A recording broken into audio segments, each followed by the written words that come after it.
All right, so everyone's getting hit with an ad right now, so we'll hold up. But we're gonna, in case for the ones not in the region, we won't talk trash about the chat, but we are going to we're gonna do your introduction. We're gonna talk about you and you as a pro gamer, and then we're gonna decide what we're gonna discuss as a Zerg, and then go from there.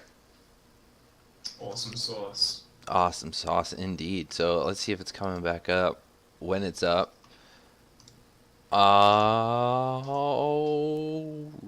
Right. Good. We are live again. All right. So, what is your history with gaming? And when I say what is your history with gaming, I want to know what did you play as a kid?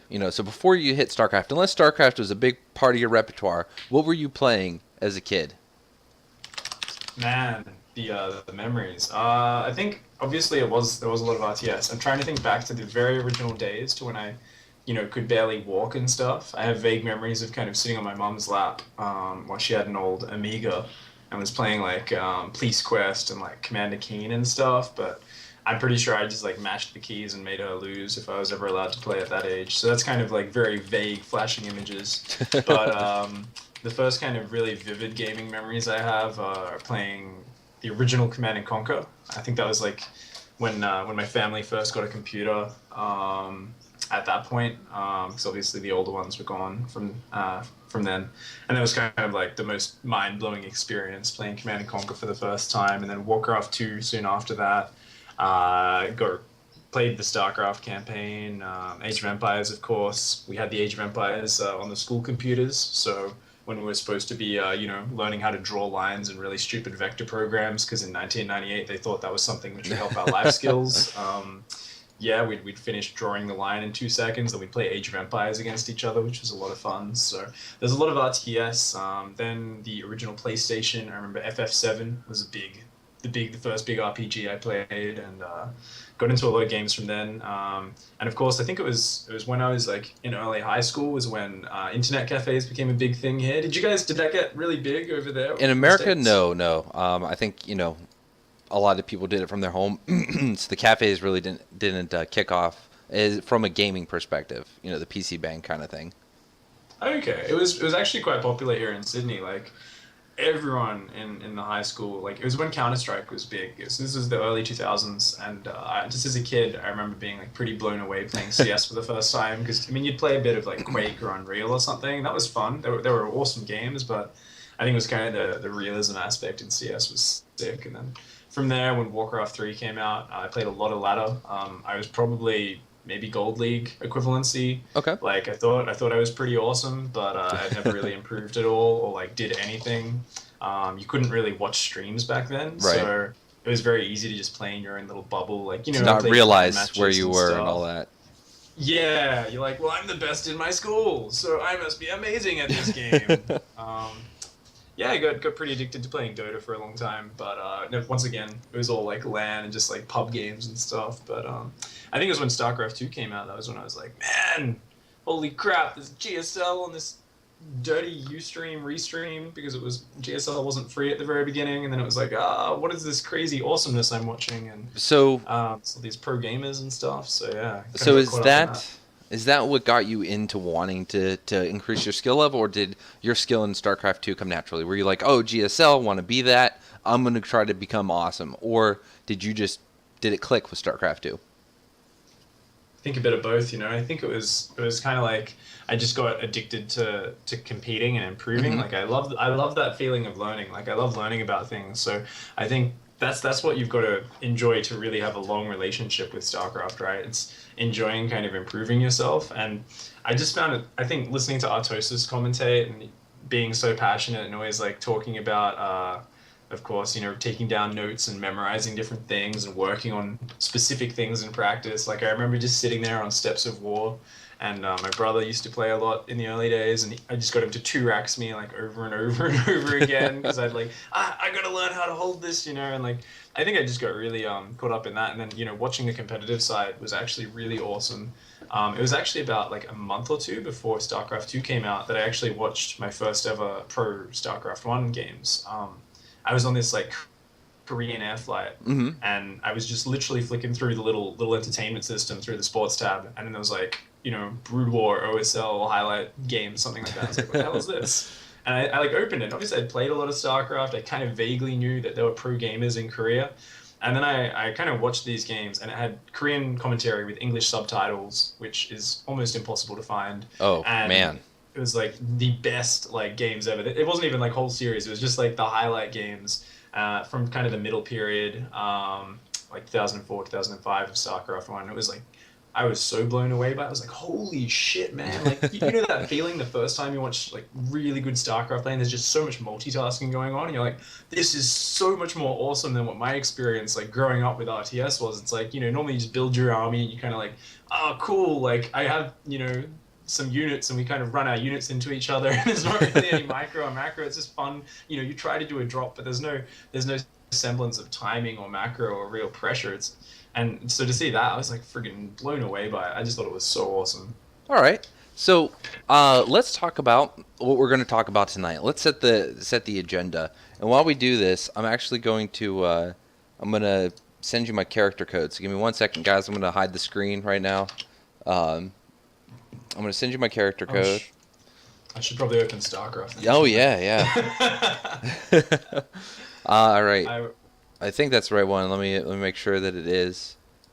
Yep, that is correct. Okay, so you can add me whenever, and we'll get this. So let's talk about what we're gonna focus on. Now, I am your scrub. I am your scrub Padawan with, let me tell you, very little Zerg. I'm Gold League in Protoss. I'm Platinum in Terran. My Zerg is not on point. So I'd like to know what matchup you would like to focus on, and from there we'll go into builds and all that. Excuse me, sorry. No. Oh, beautiful. All right, so in terms of that, I mean, actually, I wrote a couple of nice little. I think what we should do is we should look at a really standard build order for both your level and for really players right through to Platinum. I think it's kind of like a standard build order which you can use in all three matchups, but what we'll do is we'll focus on a specific matchup in terms of little adjustments here and there. So I will send you a PM there. There we go. Kind of invite me to the game and host up. What map do you want to go on? I think Overgrowth is a nice, really basic standard map where there's not too many complicated decisions with where to take the bases or anything, so that should be nice. Yeah, I think ZVT or ZvP is usually a good one to start because Zerg vs Zerg, I feel like people should really approach with a different mindset in terms of it's a little bit more based on very fine reactions in terms of having your micro down and your kind of ability to withstand all-ins and that sort of thing, or just execute all-ins. Okay, so we're going ZvP? Is that what you said? Sounds good. And ZvP or ZVT, whatever you prefer. All right, let's ZvP. I think we saw. I saw a ZvP request in there. So we want to put them on easy AI. And what kind of build do we want to go for? Economic on the AI? Since I guess we're looking. Yeah, we just want it to sit there for the most of it. Like, so as long as it just kind of chills, economic sounds like a good focus. Straight to air. I have no. Oh no. Zerg. Whoa, got it. Okay, so. All right, so for this first run, we're going to do 10 minutes. We're going to do 10 minutes of evaluation. So I'm going to play through the very first part of the early game, right? And from that, let me get the game up. Sorry, guys. There we go. From the evaluation, you can then take me into first with what setup we need to focus on, and then we'll go right into the actual discussion of the build orders. So this is for you to assess my basics as a Zerg. Yeah. Sounds like a good way to go about things, and I generally do go into any coaching with a little bit of a structure in mind, but then it's always nice to actually watch someone play, and there's so many little things which we don't really think about, and even if you're looking at a general kind of introduction or overview to Zerg play or any races play, there's always weird habits which people have, which sometimes are good and sometimes are bad, so it's always nice to kind of watch and actually get an idea of that. So I've created a little Google document here where what I can do is I can add down little notes of the important things, and what I'll do is I'll share that with you in Skype for you to open up later when we're out of the game, so that you can throw that up on screen maybe or something like that. Even if we don't do that, that's fine. It's just nice for us to keep track of exactly what's going on. So even if it just comes down to you use it later on in your own play, you can add some notes available, which should be awesome. Now, while we go through this, the boring part where everyone has to watch me flounder, can you explain to everyone your theories on TVP, or I'm sorry, ZvP? You know, what the matchup's like, what your focus is as a Zerg, what you need to be afraid of as a Zerg. You know, let's go like the first 15 minutes of ZvP, what it's like in the current meta. I think ZvP is a really interesting matchup because as you get a little bit higher, there is a bit more variety you need in terms of being quite refined in your reactions to things. And I'd say the boundary for that is around the middle of Platinum League to the top of Platinum League.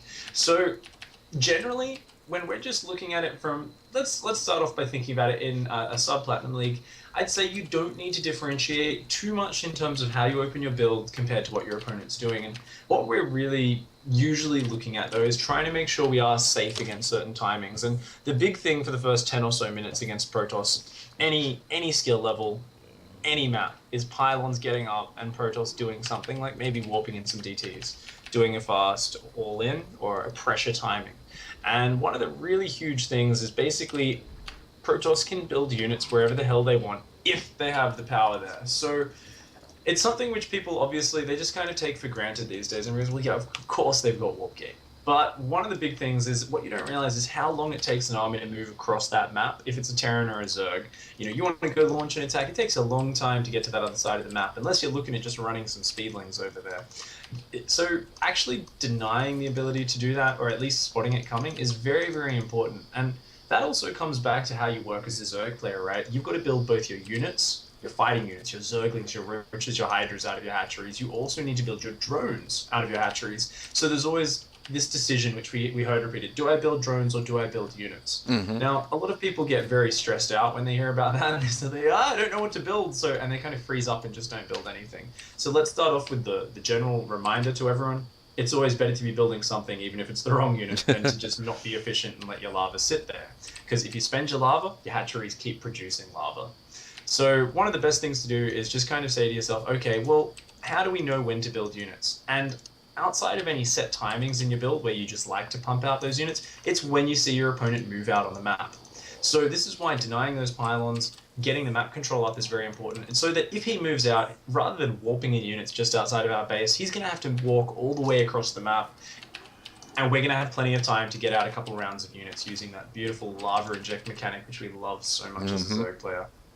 So I think one of the big things is obviously getting some lings all over the map. So usually very early on, we want to be starting out with a couple Zerglings, usually one outside their natural to see a move out, one outside the third, but also a couple more Zerglings as well. Kind of searching around the corners of the map is really, really important. So one of the big things I always tell players in ZvP especially is always build at least 4 Zerglings at the start of the game. That way you've got plenty of extra lings to go hunt around, make sure there's nothing sneaky coming your way. So map control and pylons are, of course, a very big factor. Now, the other factor which we got to think about in ZvP, or like you were saying, what's something we have to worry about or think about, is the same thing we have to worry about in all our StarCraft games. Getting enough drones out so that we've got a nice economy going into that mid-game so we can just build a lot of stuff. It's the less elegant side of StarCraft, right, in terms of thinking about let's just have a hell of a lot of units out. But when you look at how you actually kind of organize your macro, that's where the elegance comes into it. I mean, Zerg is this race, right? You've got like 1,000 things to do at any moment. And this is why players are so overwhelmed when they do first start playing Zerg. And I think that's why having a good kind of mechanical skill set, a decent inject method, and a good way of organizing your macro into set cycles suddenly makes it into this process where you're like, oh, holy crap, I'm actually spending, 50%, 30% as much time on my macro. Whereas other players, they're literally just wrestling with their macro, and I feel like it's watching a person wrestle a gorilla for the whole game. It's like they're just slowly getting crushed underneath this burdening weight. They don't have any units on the map. There's no scouting. They're not really active on the map, and they're always surprised whenever the opponent does anything to them because they're just trying to get their money down. So yeah, I think that's one of the really, really big things. Okay, so what is the against Protoss? Aside from all cheese jokes aside, all that stuff aside, what do you feel is your advantage in the early game against Protoss?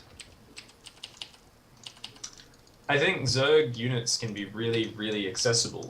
What we mean by that, of course, is Zerglings and Roaches. You can just pump them out very easily without having to commit to anything to it. So a lot of people are like, Sentries, Force Field's so good, or Blinkstalkers are so good, or Immortals are so good. And this isn't only for the early game, it's also for the late game, I guess. But the Zerg units, you just build a tech structure and that's it. You upgrade your Zergling speed, at any moment you can pump out a hell of a lot of Zerglings. You build a Roach Warren, at any moment you can pump out a hell of a lot of Roaches. All you need to do is have that supply free and the lava available. So a Protoss, on the other hand, and likewise with the Terran, they need to commit a little bit more in a set direction. As Zerg, we get to be more flexible and reactive. At the drop of a hat, like I said, we see them move out. We can pump out a lot of units. Which I actually just did just now. I saw a... Exactly. 17 roaches at once. Well, I mean, I was going for like some sort of mass roach kind of deal, so I think it works out. Yeah. There is a key upgrade you've forgotten there. Yeah, I think I just hit it. There we go. Yeah. That's it. Looking good, man. Yeah, I mean, that's it, right? Like, it's this ability to just throw these units out. You very easily could have been going for a third base build. You still would have been able to pump out a lot of roaches right now, as long as you have just a little bit of time to react. So, I think Protoss or Terran, on the other hand, you're looking at these other races, and they're having to build 7, 8 gateways to commit to a lot of units for this timing attack. They're going to have to build a robotics, then build an immortal, then build another immortal, then build a warp prism. It takes so many minutes after they invest in their tech to actually get anything out. With Zerg, you're usually looking at like a minute turnaround before you can actually start producing those units. It's about a minute for a Rotoran, only 55 seconds, about a minute for a Baneling Nest, about 40 seconds only for a Hydralisk Den. So for Zerg, we can really, really swap into these units nice and quickly and kind of get just into the rhythm of powering out units whenever the hell we like. So, we get into that stage where the assessment looks like it might be over soon as we've just crushed that Protoss army. Yeah. Economic AI now is in super eco mode because he's only got 50 probes and 2 observers on the units tab. Apparently, what the economic AI forgot, at least on the easy setting, is that you're not meant to just harvest 5,000 minerals, you're meant to spend them. And you are going to Yeah. And imagine his APM's like, 12 or something like that. So we can actually stop it there. We're past the 10-minute mark, so we're going to surrender. All right. All right. Apparently it's someone named Marco the Met God that's going off. I don't know what's going on with that, but... Yeah, I saw that on Reddit before, but I didn't actually open the stream up because my phone was out of battery. Yeah. All right, so let's get into that replay. Does that save in normal replays? I think it does. Yeah. Yep, all right. Yeah, it should do. So we're going to watch with others. We're going to give you the driver's seat.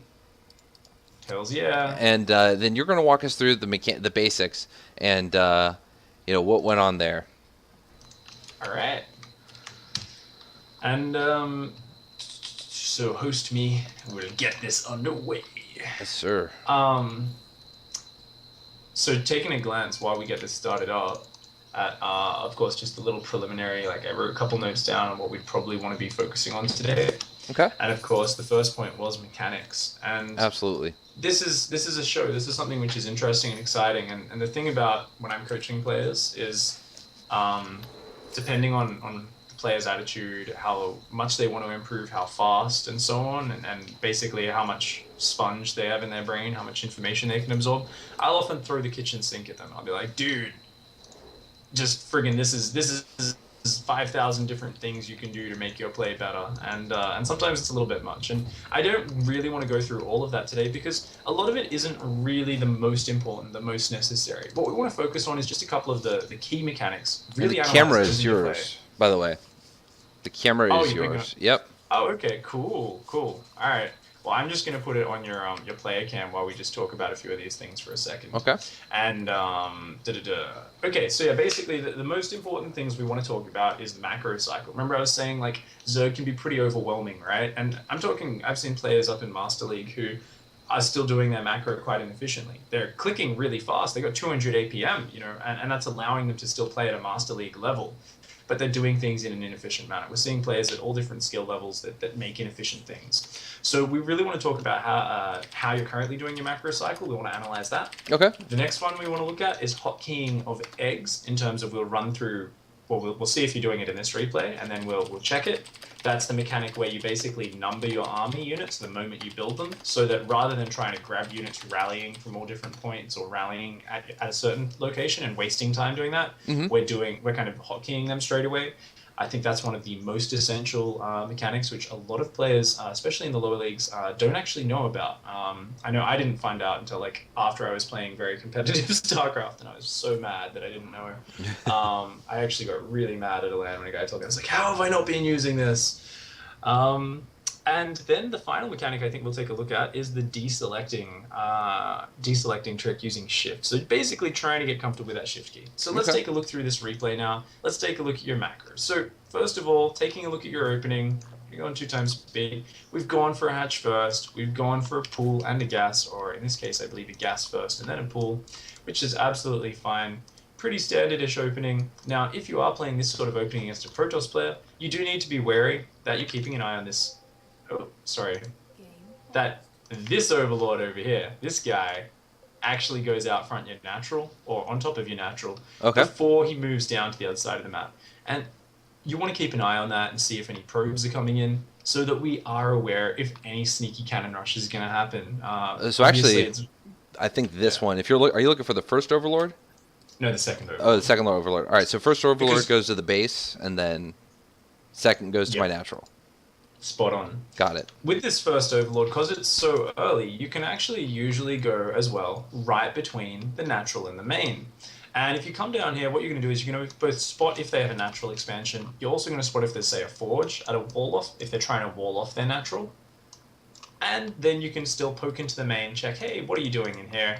And very easily get back out either to a position up here, just above the main, where you can sacrifice later, or to the high ground above the natural. Most maps we see in the current Blizzard pool have a handy spot just above the natural where there's a piece of high ground. And that high ground is beautiful to just sit your Overlord and get vision all over their natural expansion. It's really important in all your matchups, but especially ZvP and ZvT, to always have one Overlord ready outside the main base to sacrifice, around 6 minutes, 7 minutes, somewhere around there, to kind of come through that main base and see what's going on. And also to put another Overlord watching that natural expansion. So we can check that natural. We can see, hey, are you taking gases there? What's going on at your wall? Maybe you'll see the units moving out, that sort of thing. Okay. Real quick, I want to ask a question that's coming from the chat. Oh, sure. You had mentioned the eggs at the beginning. Oh, yeah. Now, when you hotkey your egg, does that hotkey the unit that pops from it as well? Yes, okay. Absolutely. Okay, so you'll queue up your... Got it. So you'll queue up your Zerglings or whatever, and then you'll camera hotkey to each base and grab them. You actually do it without having to go to each base. You can actually use your bottom display bar right when you first build them. So you shift click it. You actually control click it and then control you shift it into your army. Stupid me. So that's actually the sickest mechanic of all time. We're going to go through that in a little custom game after this. We'll hop into an empty lobby really quickly and kind of run through those mechanics with you. Okay. That and the deselecting one, because they are like the two most making Zerg easier to play mechanics that there are out there. They're just so helpful. So looking back at your build, having the nice sort of plan with your Overlords where you send them every game is really nice because it gives you that sort of consistency. And a lot of players struggle at this sort of time of the season. You got a few new maps. They're a little bit kind of bewildering at first. You're like, wait, where do my Overlords go? So it's really important to open up those maps and kind of think, hey, okay, how am I going to get an Overlord kind of near the main base to sacrifice? How am I going to get an Overlord to the natural to kind of keep an eye on that? And of course, making sure that that second Overlord, first of all, before it goes across the map, checks out our natural, make sure there's no cannon rushes, no bunker rushes coming in, anything like that. Now, as a Zerg, one thing I'm notoriously bad about is playing with the F2 key. So tell our folks, how bad is F2 for you as a Zerg?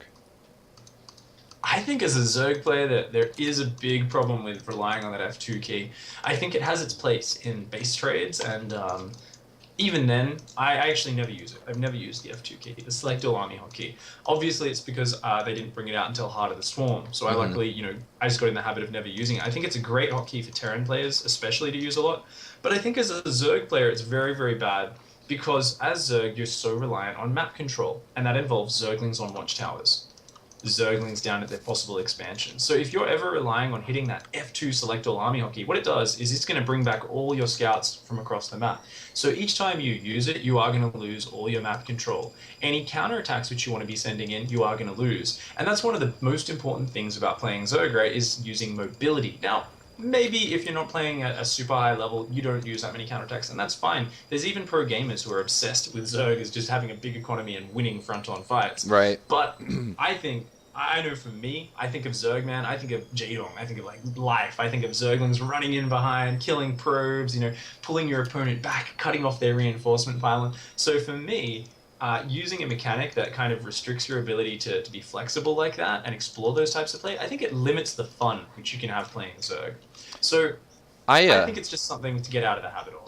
Oh, I absolutely believe it, and I think that it's one of those things that when I get on a good streak, I'm like, okay, I'm winning. Now I can start using F2 again, and that's really why I can't get it down, is because I am undisciplined as a Padawan, and I need to break that.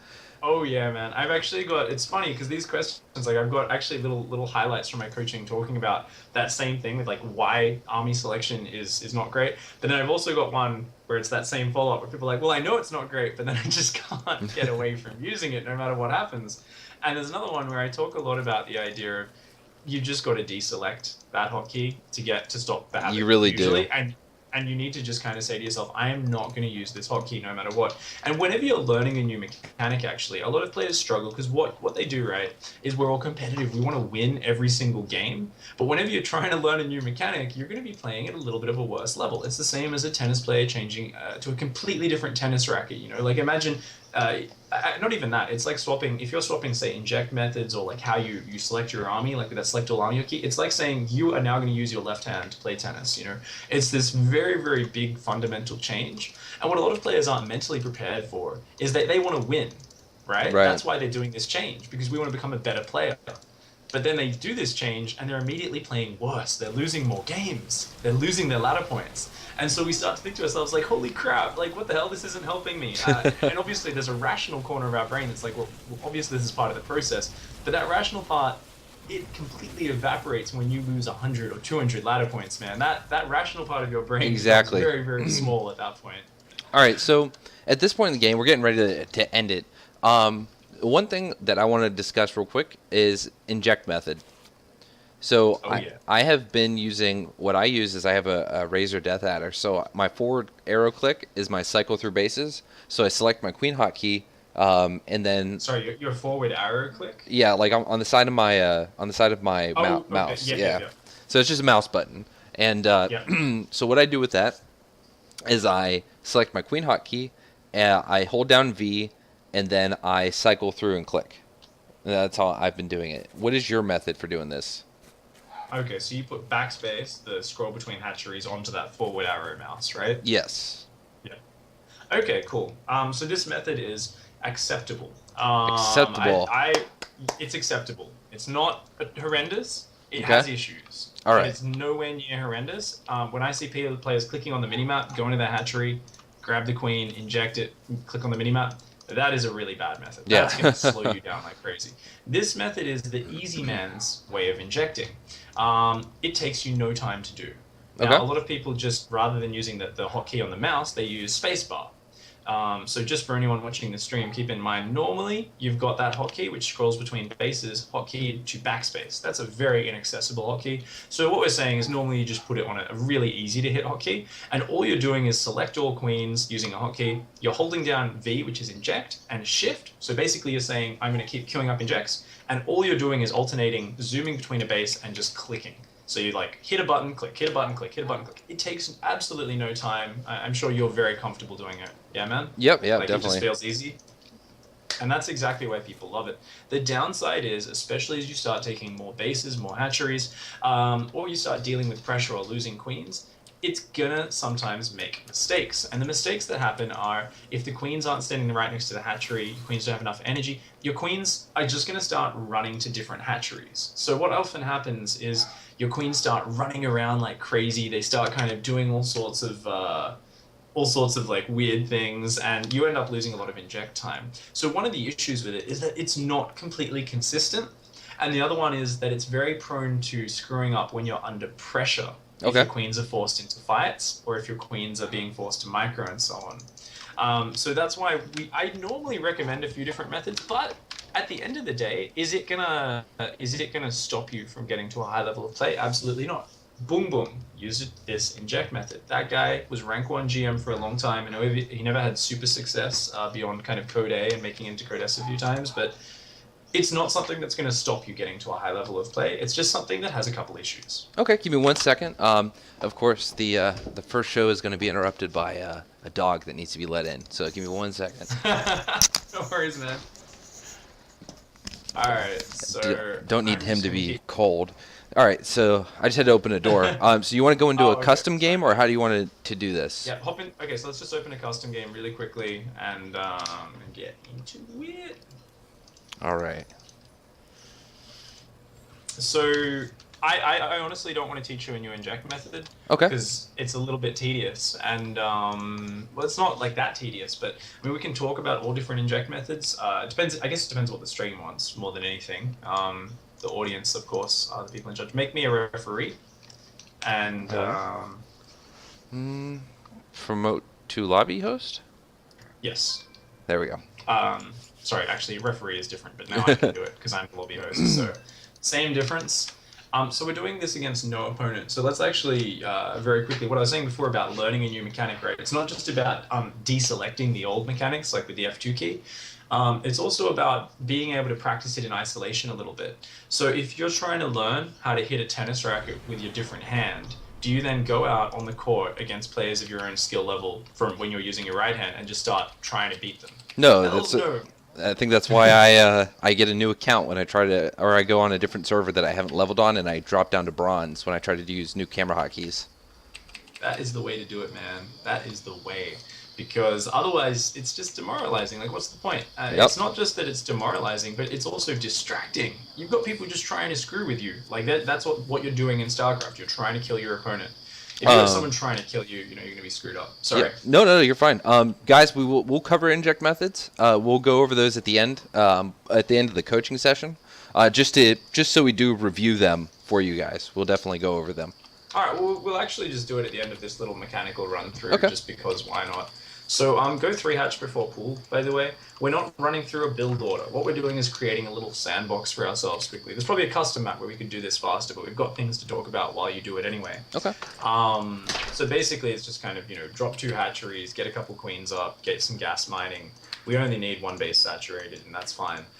We just want to have the 3 hatcheries so we can run through that inject method later. And in the meantime, we can start toying around with some deselecting, what else did I write down in my little document here? I'm hotkeying of the eggs, of course. So the macro cycle, hotkeying of the eggs, and deselecting. Now, something I probably should have talked about in that little replay before was, the idea of the macro cycle a little bit more. While we put this little bit of downtime as you're building up, as you go down to take these next 2 hatcheries, let's talk about that idea, and that idea of streamlining Zerg production. Now, one of the worst habits I see in players, sometimes even right really high, is inject. They go to a base, they inject. They then kind of build a couple units there.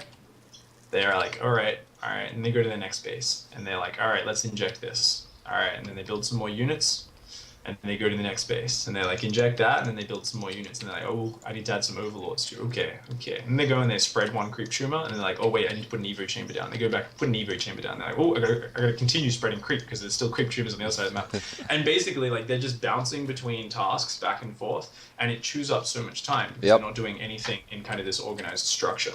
So what we want to do is we always want to have our injects synced up. That is the most important thing to make macro easy for us. Now, there are situations where you're going to see pro gamers not bother with that, because obviously waiting 10 seconds for an inject to catch up, we'd rather get the extra lava out. But if you don't have 300 APM, if you aren't training in a Korean gaming house, then you probably want to give yourself a little bit more room for error, a little bit more time to enjoy the game. So, can I ask something real quick? The other, you just wait for it to catch up. Shoot, man. Are you cooking tea in the background? We get a few comments about that. Oh, sorry, man. Yeah, I'll go. That's my washing machine. 1 sec. No worries. I'll close the doors.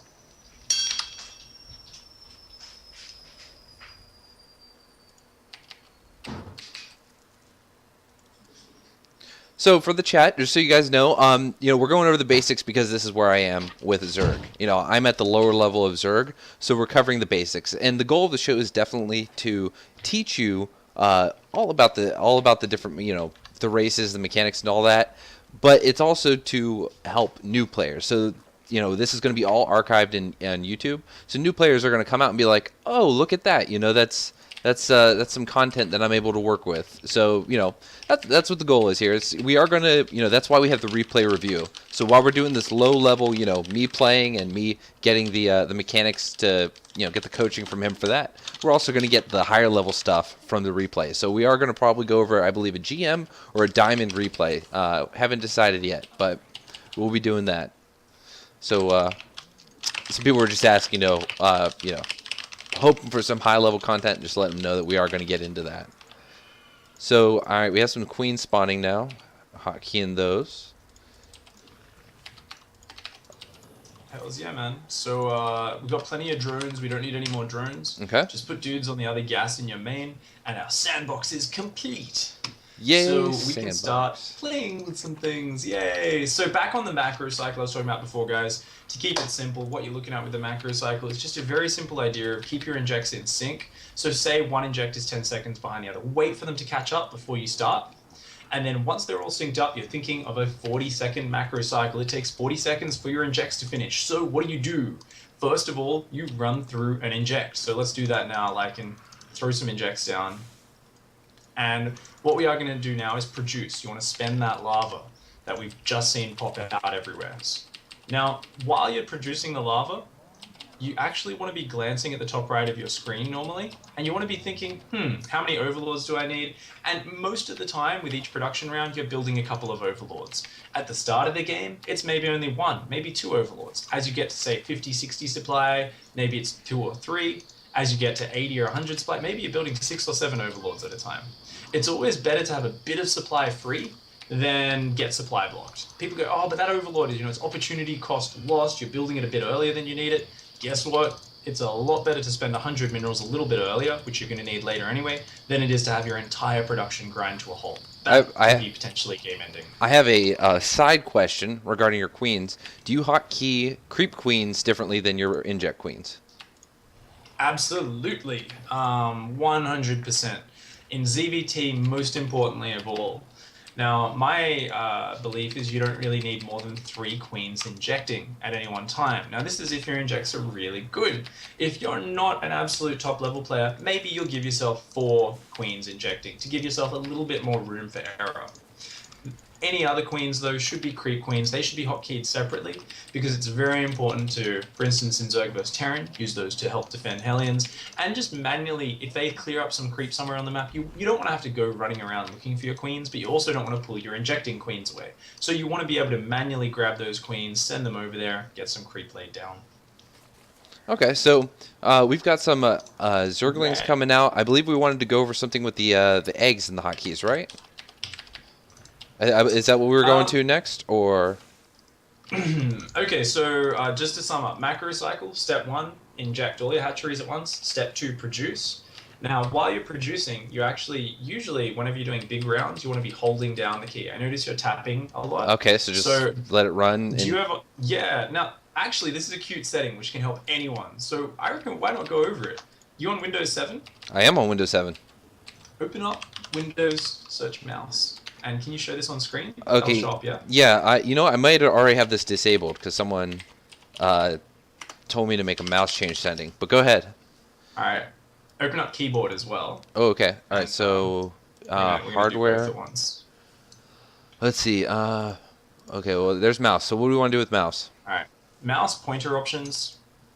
Yep. Is enhanced pointer precision on? No, it is not. Fantastic. That's what someone told you to turn off. Yep. How many bars are you at? You're at 6 out of 11? 6, yes. Fantastic. Good. Yep. Now, the keyboard is what I was more interested in.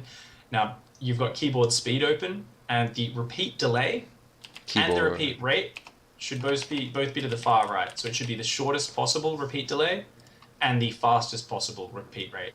Okay, so this is under speed. Yep. It should be shortest repeat delay. Yep. And fastest repeat rate. Absolutely. Okay. Now, I'm guessing they were pretty close to that. Maybe one of them was a little bit further to the left. Repeat rate was on fast. The repeat delay was about 1 notch down, so it was 3/4 of the way. Okay, cool. Now, there's a little bar there where it says click here and hold down key to test the repeat rate. So just to show the guys on stream and yourself, Yep. hold down Z. Imagine you're building Zerglings. You see it fills up very fast. Yep. Now try turning your repeat delay down to the longest, just to get the extreme example, and Yep. try one more time. You're gonna see it takes Oh wow. quite a while. Yeah. To Okay. actually toggle in. So let's see where it So- was, just to see exactly what it was like for me before. I mean, that's still a noticeable difference. That's, I mean, that's to the point where I'm very happy to have it the way it is now. Okay. So we're good with Exactly. that. And if you put repeat rate to slow, that's just appalling. Like just to I show that. can't even imagine. Grandpa Zerg, yeah. Oh yeah. No. All right. So that's a nice little thing. It makes a big difference. It really frustrates me if I can't. I am adjust that so setting. sorry, guys. They weren't able to see that. Let me pull it back up for you so you guys can see. Let's see that down. All right. So. All right, I'll show you guys. Yep, I'm gonna pull up the keyboard settings and I'm gonna put it over Pig's face. Okay, so you pull up keyboard in your Windows. Windows 7 is what I have. I don't know if, how this works on Windows 8. I imagine it's relatively the same. But this is your repeat delay, and this is your repeat rate. Now with these selected the way they do, watch. I hold a key and it just immediately goes across. There's no delay. If you took repeat delay, watch the lag. It takes a second before it then takes off. And then repeat rate is just Z, Z, Z. And then I'll show you guys the mouse setting real quick. So for the mouse settings, 1 second. What's up? Oh, no, I was just wondering where Puck is. He might be outside still. All right, so you go to pointers at the top. You see the little thing. You go to pointers, and then you go to. Actually, no, it's not pointers. It is pointer options. There you go, pointer options. And then you see where it says select pointer speed. Enhanced pointer speed used to be select for me. Then someone in my chat told me about it, and that's what Pig's saying you need to disable. All right. And the one addendum there is to be warned that you've probably been using it for years, so it's a bit hard to get used to that at first, like the mouse one, because that's mouse acceleration. The problem is it makes it really hard for you to get muscle memory, because it basically just starts skipping pixels as you move to artificially speed up where your mouse is moving, and it allows you to move across the screen without barely moving your hand. But it's actually quite bad. The only pro gamers I know, so yes, it's like with all these settings, they give you these marginal little improvements, right? They don't just instantly make you the best player in the world. We've had 2 very successful pro gamers who have used mouse acceleration. Keep in mind that's 2 out of hundreds.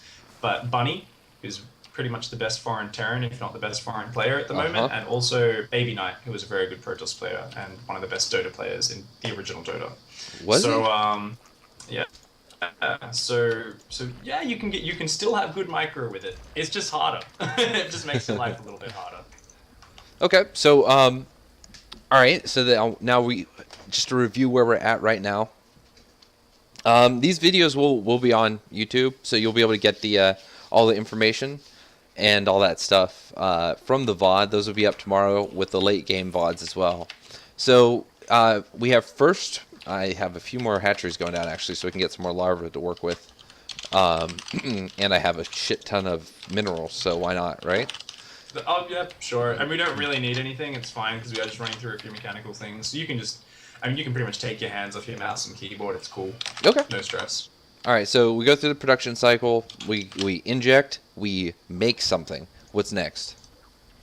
We inject. We produce. Then we build overlords. So the idea there is while you're holding down, Z or D, you're building some Zergs, building some drones, you're always trying to save the last few larvae to build a couple overlords. Okay. And we get that ever-increasing supply gap as we get higher in supply in the game. Because if you're at 1 base, obviously you might only need 1 overlord per production round. You got 2, maybe you need 2. Okay. If you got 3 bases, maybe you'll need 3. A lot of people like to apply that rule. The idea is just to make sure you are building those overlords consistently. And then the final step is creep. Now, some people say, well, actually, you can spread creep more often than every 40 seconds. Guess what? Most pro gamers don't spread it every 40 seconds, so I don't think we should demand an amateur player or someone learning the game to actually try and do it more than every 40 seconds. So if you can throw that in at the end of a macro cycle... Is that then, when the that's timing... up to you. Is that when the timing for those creep tumors is? The respawn? Or when you can spread it? Actually, I don't know if it's like just 15 seconds because I think it takes 15 seconds to finish and then it has to cool down. Let's take a glance. So it takes a few seconds to build. I think it takes about like what 10 seconds to build a tumor and then 15 to cool down. Yeah, So it takes about like. 25 seconds, I think, Okay. to actually do a tumor. So it's a little bit less, but you're still going to be pretty damn efficient. So that's your macro cycle. So now let's run through the two most important mechanics. Now the first one here is hotkeying eggs. Now because you've got so many bloody hatcheries and so much lava, let's just select one hatchery and hotkey it as if it's your base. Okay. Because otherwise you're going to be dealing with 400 screens of lava. Yep. So this way you've just got 17, which is a realistic scenario. So now I want you to look at the middle of the map and control your army, bring it over to the watchtower. So grab your Zerglings, bring them over to the watchtower. So we see this is an in-game. You're moving your Zerglings around. You're on the map. Now you don't want to have to be constantly going back to the rally point to grab those units. So what we do here is we are going to select the hatchery, and I want you to just follow exactly what I tell you to do. Okay. Without touching anything else. So just select that hatchery hotkey I told you. All right. Now I want you to build, say, 4 Zerglings. Now look at your bottom display bar. You've got a whole bunch of green little lava pictures, a whole bunch of green little egg pictures. Mm-hmm. I want you to hold down Control and left click on a picture of one of those eggs. Got it. Now Shift 1. And that adds it to that? Yep, so now press 1 and start moving your Zerglings around. Now you're going to notice these new lings popping out are already rallying here. When you do that very quickly, you'll even see the rally point from the eggs moving wherever you're moving your army. Basically, they're already getting the same orders that your army's getting. All right. Wow, that is pretty damn awesome. It's very, very, very useful. As a Zerg player, you're often rallying units from so many different locations. The game can get quite fast-paced. This allows you, especially when attacking, to very easily reinforce. Every time you build units, that's going to happen. Now, to keep in mind, we were doing that off just one hatchery. But even if you had 6 hatcheries across all different areas of the map, using that bottom display bar like we did, it's going to select the eggs across all hatcheries. And you're going to put them all into your hotkey. So that makes things really, really easy. So let's try it out one more time just to show how it's done again. So once again, move your Zerglings out to the watchtower just to kind of get the scenario very visible, what we're looking at once we finish. Okay. So Zerglings moving out? Yeah, so once again, let's build a couple pairs of Zerglings. Now, you don't even really need to look back at your base at all. You can be in the center of the map while you do this whole thing. Just use your hotkey, build a few, control click on the eggs. Fucked it up. You did control 1 rather than shift 1. But still, try moving around. Just right click on the screen here. You're going to notice you're going to get some, if you just right click, like move commands anywhere on screen. Oh, that's all right. So then you see the rally points of the eggs? Yep. And then as they turn into actual Zerglings, of course, they stop having rally points. But same thing. They've already got the move commands. Everything is happening nice and beautifully. You're going to now detonate 4,000 Banelings, and that's going to be beautiful. It's going to make us all happy. Hells yeah. Alright, so that is one of the most important mechanics as a Zerg player. It just saves you time, makes things easier. Now, one thing you need to keep in mind is if you learn how to do this mechanic, you need to build your units in separate rounds. So say you want to have Mutalisks on a separate hotkey to Zerglings and Banelings. You need to build the Mutalisks, number them, then build the Zerglings. Okay, so now, I have... This may sound like it's very time consuming, but once you learn how to do it, it takes very little time, and it's always more time efficient. Now, one thing a lot of people talk about is they talk about actions per minute, right? You know, and a lot of people say, oh, APM doesn't mean anything. What it does mean, and EPM means something. You know, everyone looks at APM, but EPM does mean something, and it's the fact that someone is actually doing something is what it means. So if you see a player who has 150 APM, sure, they could get it from spamming, but odds are, if they play very solidly, it just means they're doing more stuff. So they're checking their mechanics, they're checking their macro, they're checking all those things to make sure that they are doing something proactive for the game, right? But now that I'm understanding more about these Zerg mechanics, I understand why even a Silver League player who's playing decently can have 130 APM. If he is, let's say, he is terrible at taking engagements, but if he can sit back and do his macro, he's perfectly fine in his world. With injects, with creep spreading, with the way you're talking about selecting army and having to create it differently, that sounds like it makes up a lot of actions for a Zerg player. Am I looking at that the correct way? It does take up some, probably not even that many as like 130. The perfect example is my girlfriend. My girlfriend Dot, she never played any RTSs. She played hardly any video games. She had some of those parents who were like, don't play video games, they'll rot your brain. So growing up, she had very little exposure to video games. So when she started playing StarCraft a bit, and she luckily was already she's an architect, so she's actually really good with CADing programs and stuff. So using those, you're actually already very fluent with using things like Control and Shift and Alt and all that sort of stuff, which actually doubles up with your understanding with these mechanics that I'm talking to you about. You know, control clicking those eggs, shifting them into your hotkey. But combine that with me teaching her these hotkeys from the start. We've got she never scrolls because all she does is inject, build units, move around, and use her hotkeys. She double taps her army hotkey to move around. Her eggs are always numbered into her army. So she has quite low APM still, probably like 60, 70, something like that. But she's always able to mass out a lot of units, and she still can attack a bit and stuff. There's absolutely zero attempt or interest in microing.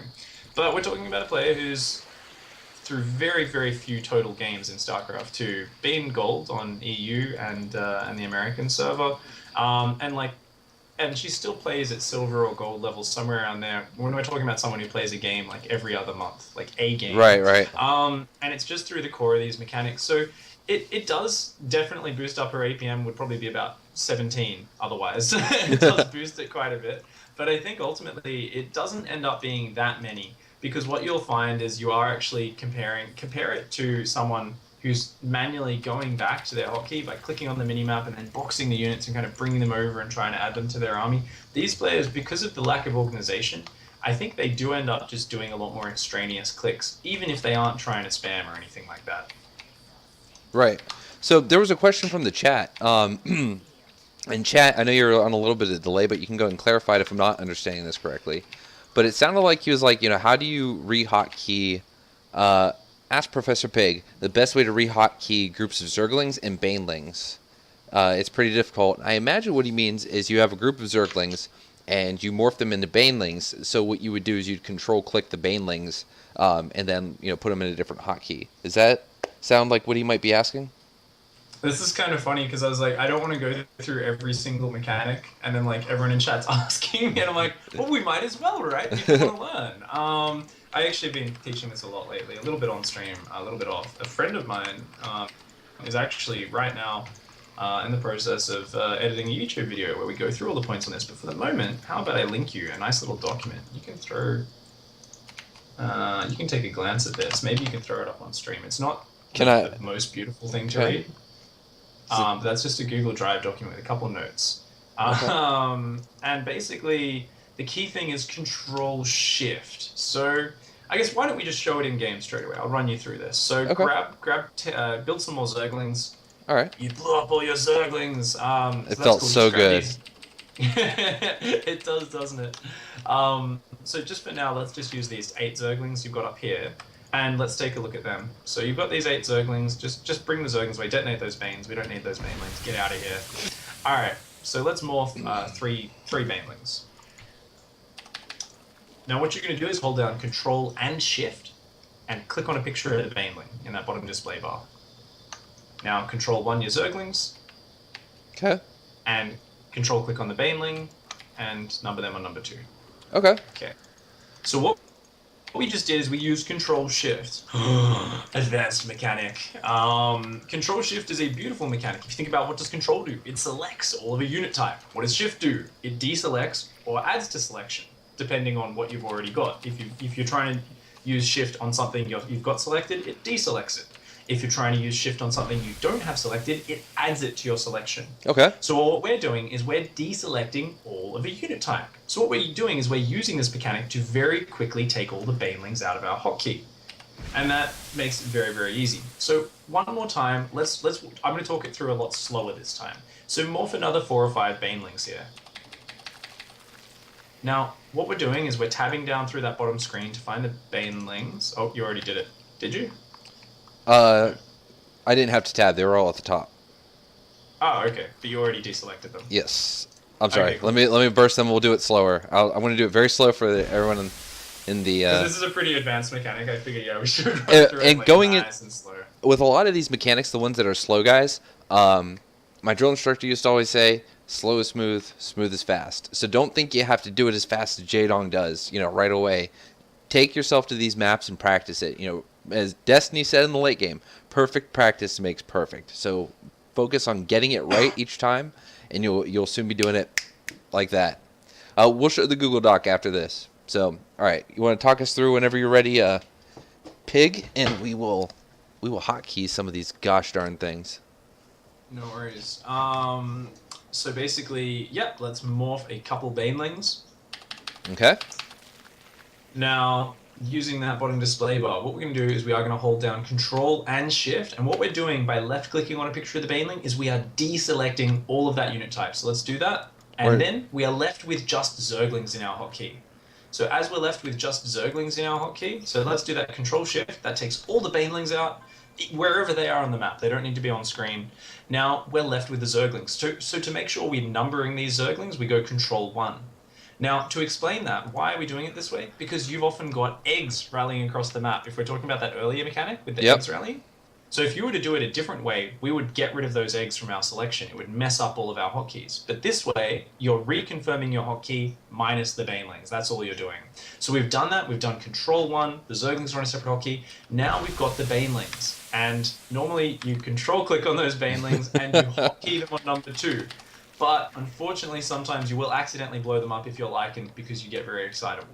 Now you hold Control-Shift-1, like that all stays down. You hold Control-Shift and then hit 1, and that keeps your eggs and stuff together. Then you're going to Control-click your banelings, and then Control-click your banelings, add them to 2, and now you have the 2 separated hotkeys. So I think we should try that with doing the eggs as well, just so we can get that. Get that. Yeah, sure. So, sure. Yeah, I think you're fast enough that you can do it now before the eggs hatch. Should be fine. So we're gonna make roaches. Since I made a warren, and it'll just be to show that a different unit is being made. Let's get a little bit closer to the area, just so that it doesn't take forever for them to get there. And so we're gonna create the banelings. So no macrocycle, right? So we're gonna fucking inject. We're not gonna do all of them. Then we're going to build stuff, which will be roaches. So we're going to build a couple roaches, and we're going to go back to our army. We're going to build some banelings.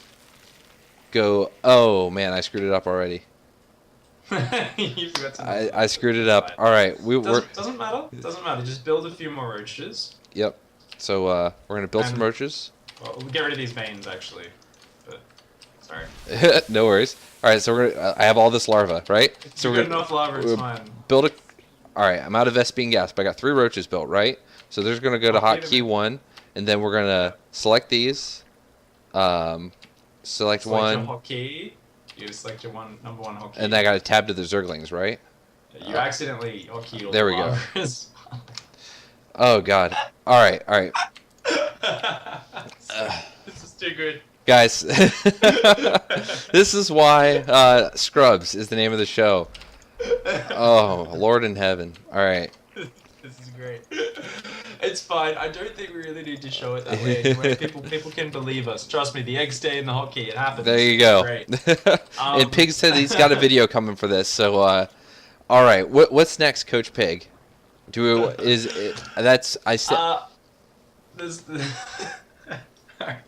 Sorry. No. Yeah. The final mechanic is deselecting.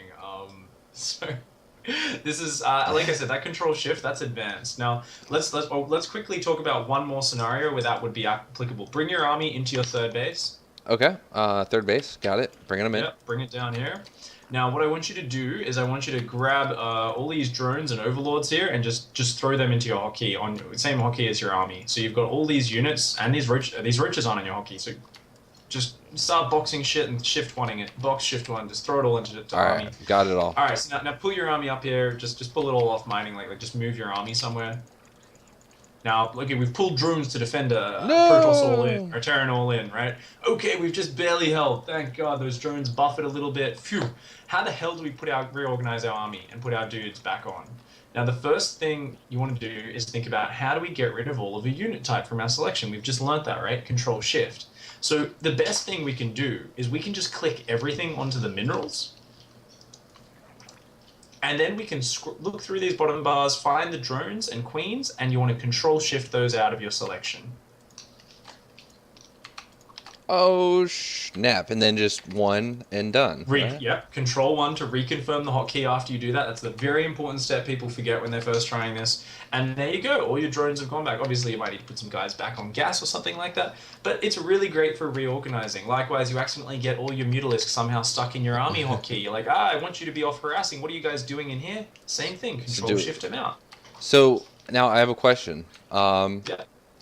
So for this, what I just did, because now I know I want, let's say my roaches are my Mutalisks, right?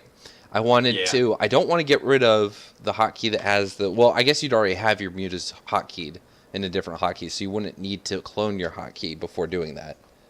You wouldn't need to, yeah. And even if you needed to, you'd just wait until after you've deselected them, and then you just kind of control click them and throw them onto the other hotkey. Same as what we're doing with the Banelings. So I have a slightly off-topic question. There's a joke I always hear people make that I really don't understand, and it's something about hotkeying larva being pro. Like, are there people who hotkey their larva as Zergs? They say it and they laugh, so I assume they mean it facetiously. It's probably something like TLO does or something. TLO's kind of the guy I think everyone likes to make a bit of fun of, and he likes to joke about it himself because he does a lot of these like actions which just seem completely like, surely your APM is spent better elsewhere, man. It's like, come on, Dario, what are you doing, man? And like it's cool because it doesn't even slow down his play because he's a very fast player, but it's just hilarious to watch him like do things like this. So he's like, oh, this lava is going to be a drone. I'm going to hotkey that, so while I'm microing my scouting Zergling, I can build that drone and then rally it somewhere, something like that. It also could be, when you're doing that hotkeying of the egg, sometimes people miss the control click on the egg, so all the lava's still there. Yeah, and like that's what happened with me. Yeah, and all the lava ends up on your army, but you don't realize straight away because you've already got a lot of army. So the lava goes down to the lower pages of your screening down there in your green display bar, so you don't even realize. And then when you see like 12 drones just rock up in the army, that's what's happened. They've accidentally numbered the lava without realizing it, and they don't realize until they've then built drones in a later round of production, and those drones, which they thought were just rallying to a base, obviously they're getting the same commands that the army is getting, and then they're like, oh shit, what are all these drones doing in my army, man? This is kind of messed up. But yeah, otherwise I don't know the exact origins of that joke, so I haven't actually heard it too much. Okay, so what we just covered there, for recap, is you have all this army, right? All these overlords, all these drones. We're holding that all in, right? And it's like, oh well, shucky ducky. Let's get back to the mineral line. You send it all back to the mineral line. Drones are going to start mining. So then you're going to find the queen, get him out of there or her out of there. You're going to find the drones, control shift them out of there, and then rebind that hotkey. And now you've got them. It's like, oh well, I don't want these OVs in there, or so get them out of there. Bam. Now you have just army overlords. Go away. Bada bing, bada boom. And then let's morph some Banelings. That's my favorite. I tell you what, when I watch Zerg and I'm like, man, I'm kind of in the mood to play Zerg, watching people morph Banelings on the fly is really why I want to do it. Like that is just such a fun looking thing. That and just building 100 Broodlords and watching them just eat away an army by a confused Terran that doesn't know how to play the game. It's actually really interesting with Banelings as well, how they work. So what you'll notice, spread them out in a horizontal line or something like that. So now I want you to click them just onto one of these gold minerals. Let's imagine that's a target you're going at. So you've got these Banelings nicely spread out. Imagine you're in a Ling Bane fight, or maybe you're trying to dodge Siege Tank Splash, but usually it's Ling Bane versus Ling Bane. Yep. So now just right click on these gold minerals. Now all of them send them to the gold? Yep, just right click them. And what we're going to notice is they all clump up very quickly. Yes. And all that spreading was for naught. So the most important thing with Banelings is to actually put them in a battle column. That's what I like to say. So what you've got to think about is where your target is. So you see you're spreading them out very nicely, but this isn't a battle column. This is just a random spread of units. Okay. And because of the pathing of how the game works, let's once again imagine these. Say the leftmost gold mineral is your target. You know what I'm saying? Yep. Yep. So you see they all clump up very, very quickly. So we want to be in a battle column facing towards that. Imagine an ancient army winding down a long road where they're all in this long line. So let's spread them out facing that gold mineral. So you want to spread them out even further away. Like let's have them further. Let's do a proper north-south orientation even, rather than being on a weird angle. Let's try and do it in a straight line. Now, is there a faster way to spread them out? Like, is there a little? Usually, you morph them on the fly, and you actually go tap tap, tap as you're running, and you morph them already. So they're already morphing in a spread. Does that make sense? It does. Do you see what I just did there? Show Motherfucking. me again. I just bound my I bound my units properly. I'm excited. Oh, okay. Beautiful. Oh, no, you got the lava stuck in there actually. Okay, so I got a bunch of Zerglings now. Yeah. So yeah, I mean that's like too many Zerglings, because they're gonna get in the way. So just grab about 20 of them, pull the rest away. Okay. And then pull them well away. So get these other Zerglings well away, because you need a lot of space to do this, right? So you want to pull nice and far down, pull right down into your third base here. All right, we're gonna get back here, and once again, we're just gonna keep the same target, that leftmost gold mineral. And so just as you're moving up, you're just gonna tap EE, EE, EE. Just try to morph those banelings. I mean, in pairs is fine. Isn't that beautiful? Look at that. So that's our battle column. Now, am I going to rally it to that target? Now, rally those banelings onto that, and you'll notice they're going to spread out. Now, obviously, the front four are a bit clumped, but the others, you're going to notice because they're in a line like this, the fastest possible route means they're still going to maintain formation. Now, okay, they were morphed they've got bane speed, so they grouped up a bit more. Do you want me to, like, give them a little more space between? A little bit more space would normally do it, but if they were slow banelings, they would have worked perfectly. It's just the bane speed made them clump up a little bit, because you'll notice the ones at the back morphed first and so on. But it was perfect otherwise. It looked really good. Let's not let the final result disrupt the experiment. So, it looked good. Now I know this is probably like way too advanced for that. Maybe it's not. Maybe it's actually just ridiculous, and you wouldn't even do it. But would you possibly like rally your Zergs this way and morph this way, and then rally the other way? So you morph them that way, and then you rally them the other way, so that the front ones spawn first.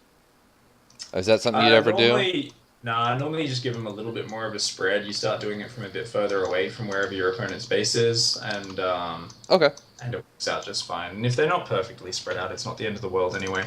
But really, the big thing in Ling Bane fights is it's not usually about fancy micro. Everyone's like, oh, look, he pulled off a Zergling to kill a Baneling. Yes, that's nice. That's not what wins the fight. What wins in Ling Bane versus Ling Bane is applying pressure. It's about putting pressure on and being able to macro behind it.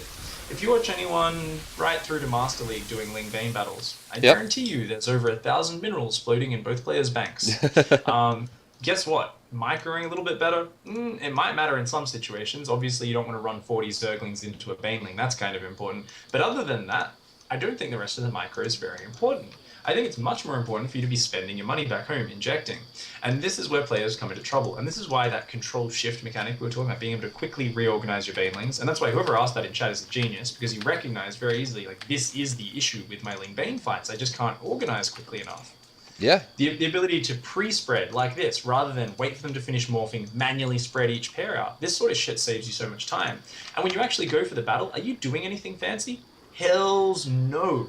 When you go into a fight in Ling Bane versus Ling Bane, you know what you do? You click your Banelings into their mineral line. That's it. You micro your Zerglings around a little bit and try to dodge Banelings, try to get something done.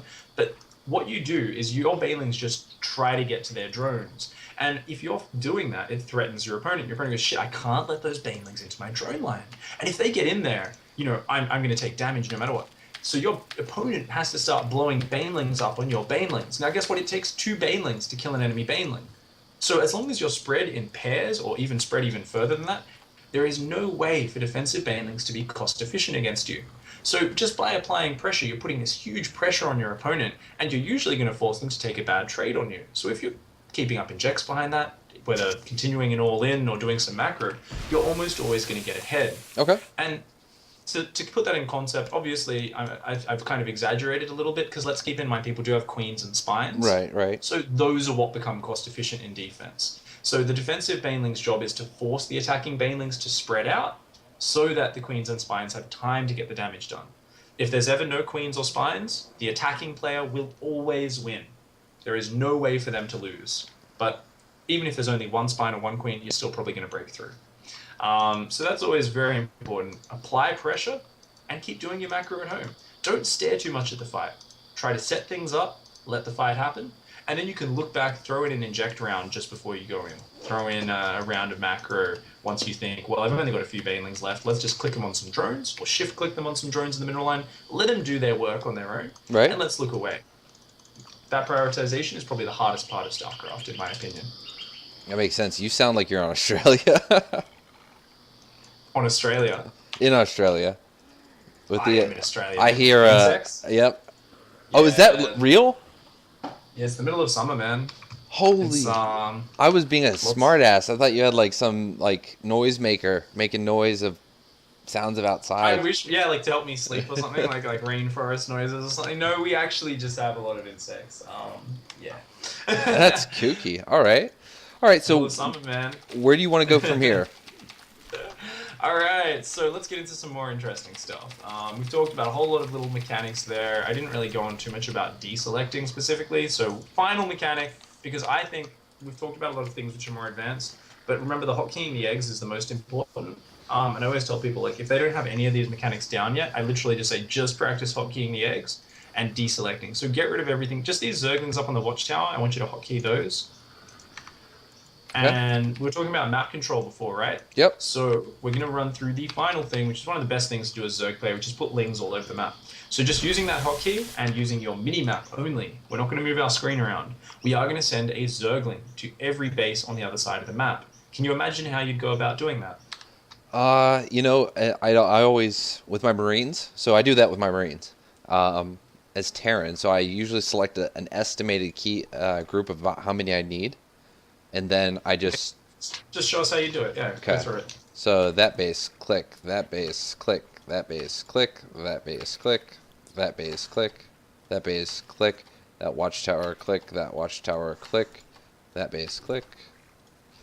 Are you going to show me a really much faster way to do that? Not much faster, but much better. Okay. Much more better. So I like it. Press 1.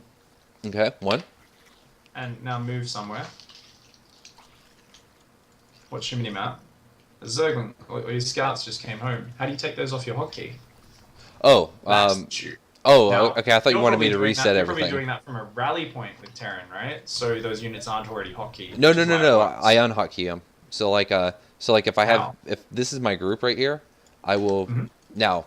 I am sure that there's going to need to be a better way to do this because you have eggs involved as Zerg.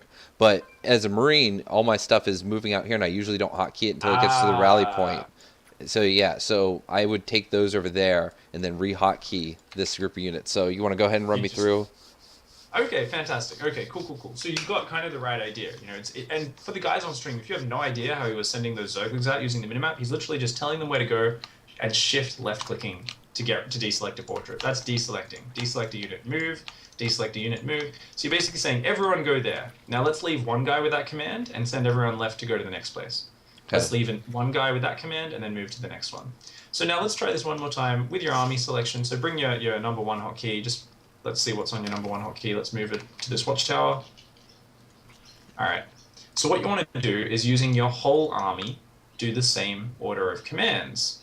So basically move somewhere, deselect, move somewhere, deselect. So do the same thing you normally do, just using this whole army. So narrating what's happening for you guys on the stream, we're saying everyone go to that base. Now deselect one Zergling to keep so he can stay on that command. Everyone go to the next base. Deselect one Zergling so he can keep that command. Everyone go to the next base. And at the end you just go control 1 with whatever's remaining in your selection. And that'll keep any eggs, that'll keep anything like that, and you'll just have sent all the Zerglings out. Now alright, so is that how do you normally do that like so fast that it doesn't have your unit running, your little mob running all over the place? They'll run a little bit, but yeah, usually you don't need to send 8 Zerglings out, right? So if you're just sending, say, 3 or 4 or 5 out, it's not too bad. Because, like, the first one you send is normally to, like, kind of the more dangerous point, like your opponent's natural or something like that. The next one is to their 3rd, right? And then the other ones are just going to the watchtower. So even if your whole army's running around to the watchtowers as you do this, it's kind of fine, right? As long as you're not doing, like, you know, you take ages when you're doing the Zergling that goes into the dangerous area, it should be just fine. Right. Okay. Right. Cool. Okay, cool. All right, we've talked about mechanics too long. Let's like shake our head around and let's do some other stuff because we've just run through a whole lot of little things and a whole lot of questions and stuff like that. The most important, like I said, is that deselecting because map control is so important and also hotkeying eggs is so important. So both those mechanics go hand in hand and they make things absolutely beautiful. But for now, what should we move on to next? Any thoughts? now that we have covered the mechanics, we've covered a lot of mechanics that a lot of the guys, are talking about. I think if we move into a build order now, we can employ the mechanics so you can correct as we go along, say, hey, I see you're doing that, remember to do this. But you can also talk a little bit of a higher level. So we're going to go into a basic build, but brilliance in the basics is how you master pretty much everything. Especially something like this. You have the brilliance and the basic understanding of StarCraft. You're going to have a better time in improving upon that. So let's go to the basics through me. But as we're going along, you can explain the more advanced ideas. So to the chat, you can tell them, okay, if I am, I'm doing this basic, Roach Ling build or whatever against Protoss, you can throw in a few high level, be careful of this. Something that I may not have to worry about because I'm only silver in my Zerg. You get what I'm saying? Yeah, man. For sure. All right. So let's go with. You want to go with a little bit of a bigger map just so we have room to move around? Yeah, for sure. For sure. I think I like Deadwing for that, just because it's a lot of space. For sure. So we're gonna go in here, and did you forget to change the stream title? No, it might just not have refreshed for you. Oh no, it's changed. Yeah, you guys just need to refresh if that's showing up wrong in chat. Sorry. Yeah. Oh, good, man. All right, so invite me in there, and so you want to just do this against like an AI or something like that? Yeah. Sweet. So we're gonna do ZvP per request from one of the folks in stream. I think what we're going to really focus on then is like I said, the BSG build order that I talk about, or it goes right through to Platinum, where it's a very generic opening. So yeah, let's just go whenever you're ready. And the idea is basically just to do any sort of basic opening that keeps you very safe, and this works for all three matchups. But then we'll add on. We'll start thinking about well, what can we add per this matchup or per what's going on in the specific game. And the great thing about this is to have consistency. And a lot of people think learning a build order in StarCraft is boring. And if you're talking about memorizing an Overlord at 72 supply, and I need to drop my lair at 7 minutes and 43 seconds, well, yes, that can be boring because you're trying to not interact with the game. You're trying to just set down a set bunch of rules on top of the game, and try and make it work. But what's really good is to have a more adaptive yet consistent opener. Now, one of the big things we talk about in terms of build orders is how do you write down a build order, how do you read a build order? What about you, Lycan? Do you like to use supply counts? Do you use the game timer? Or do you look at kind of where you're at in terms of saturation? What do you prefer? First, what or a build are we going to go into for this? Just do a pool hatch. Pool hatch? Okay. So for me, I use what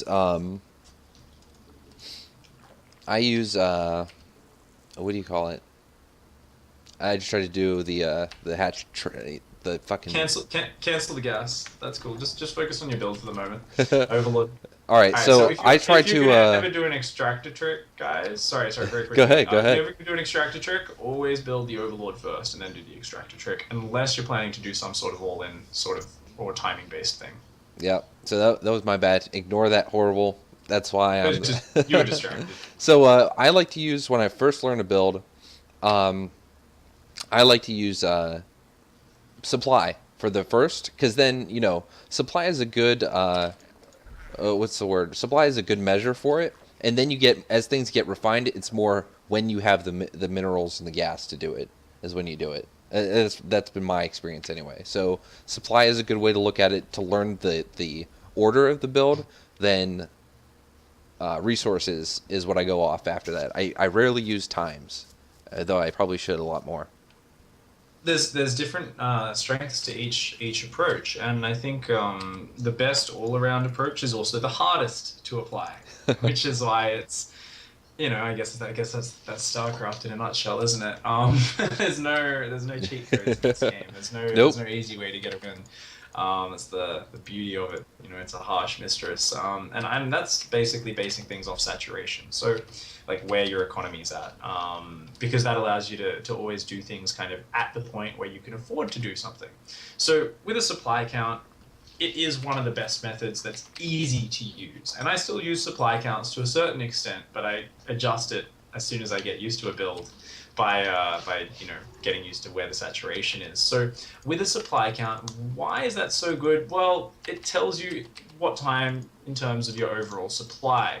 Your overall supply usually reflects your drone count and your saturation. Like, it's usually a pretty similar spot. So most of the time, it's basically saying once you get to this point, this is when you do X. Whereas if you go by game timer, well, you're not going to be executing something as well as, say, the pro gamer, which the build is kind of, its specific timings are based off. That's more of something you aspire to.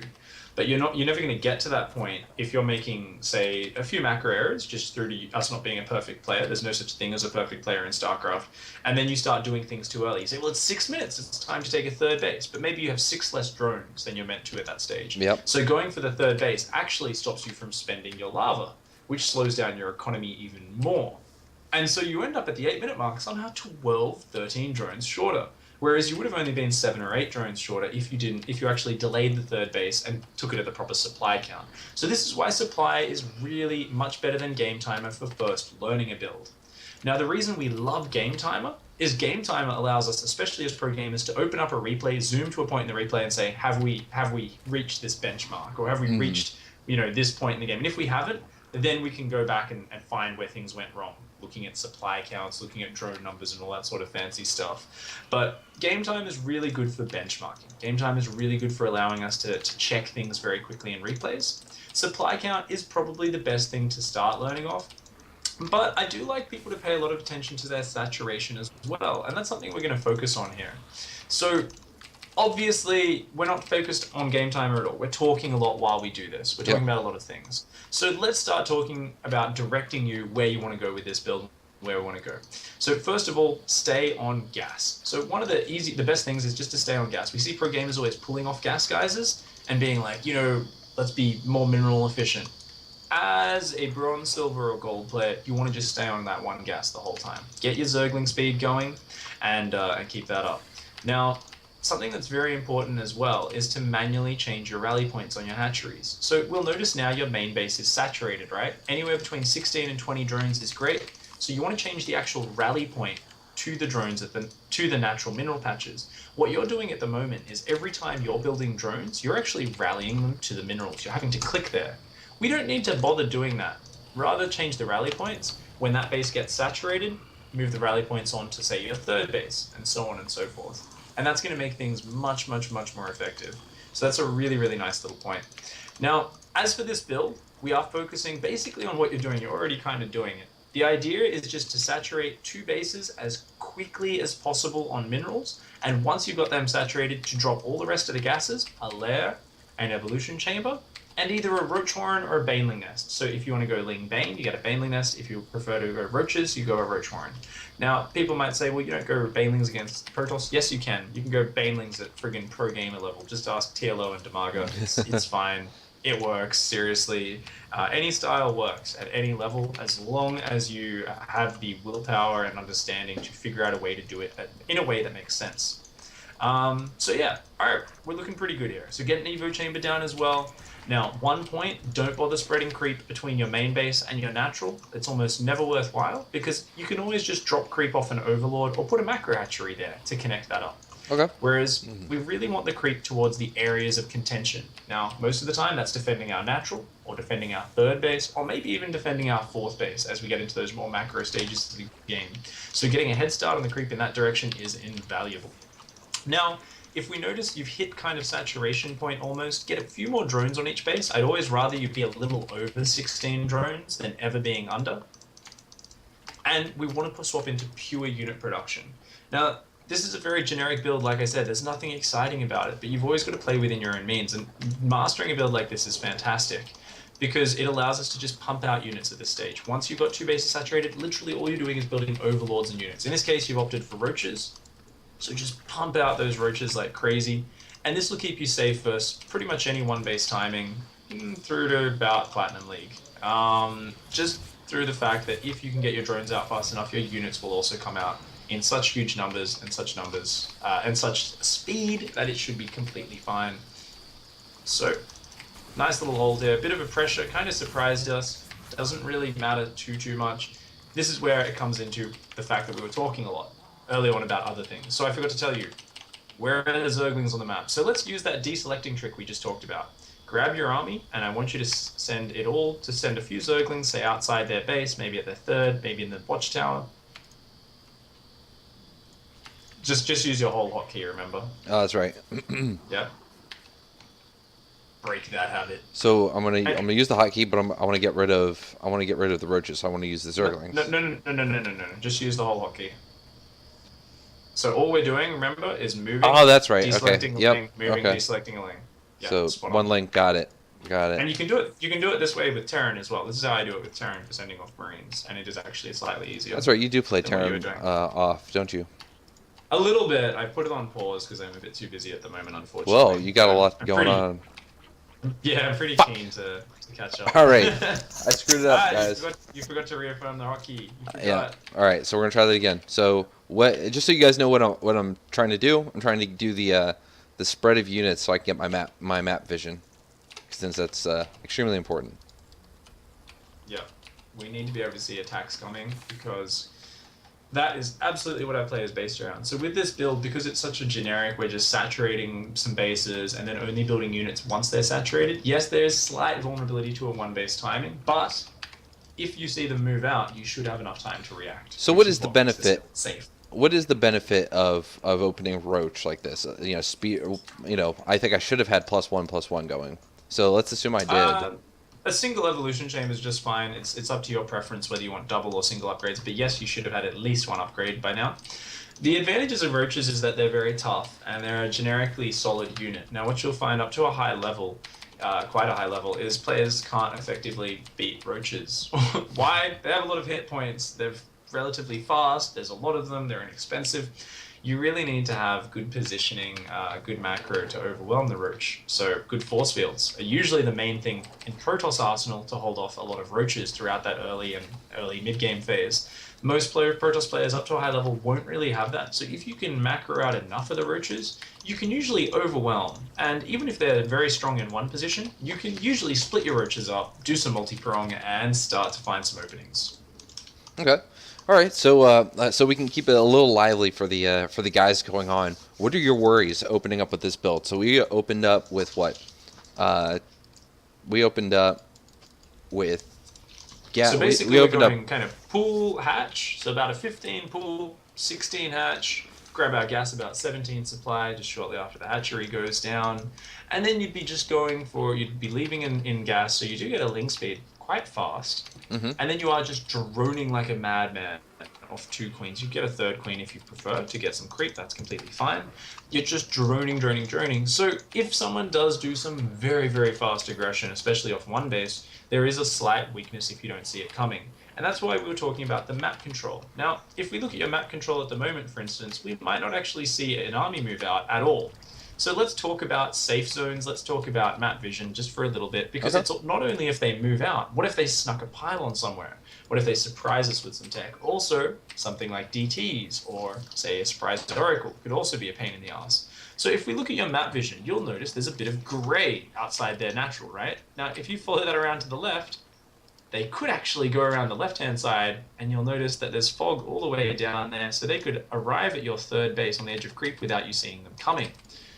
Now, it's kind of unlikely they'll take that path, but as Zerg, especially playing against the ever-cheesy Protoss warriors, we kind of start to teach ourselves that there's probably a good idea to just leave no hole in our vision, leave no chances, leave no stone unturned when you're searching for pylons. So always having a Zergling kind of right outside their natural or 3rd is going to be fantastic. So let's plug that hole. You've sent 3 roaches up there, which is weird, but they're still not plugging the hole in the vision. So let's just imagine you've got units there. Suddenly you've got full vision. You're going to see them moving out if you're just there, isn't it? So that's a lot nicer. But now let's think about pylons, right? If you're thinking about a Protoss player, and it's one of these things which really frustrates us, where do you think are the key pylon locations that you would have to be worried about? Show me where. Let's start sending out some units. Once again, let's use the deselecting method. But start sending some units to the kind of most common areas where you'd want to be checking, or the most important areas. Now, we're checking for proxy pylon for warpins, proxy pylon early for tech. Warpins.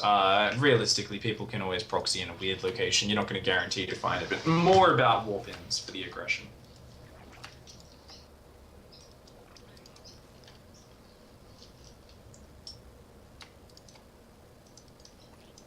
All right.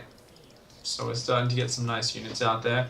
One of the big things, of course, is you got to think about your natural or third base. Kind of somewhere near your bases is really the scariest places. Now, you've checked quite a few nice pylon locations there, but if we see, for instance, that high ground up on the left-hand side of the map, and that even has a high ground above it, then those are some very nice positions. There's even some sight-blocking fog up there. Which part is that? The left-hand side of the map. Yep. You've got those high ground and then another high ground upon the high ground. So you can imagine this. If you look around there, I want you to just scroll your screen around. Like, look at how many places there are. Look, there's gas up there.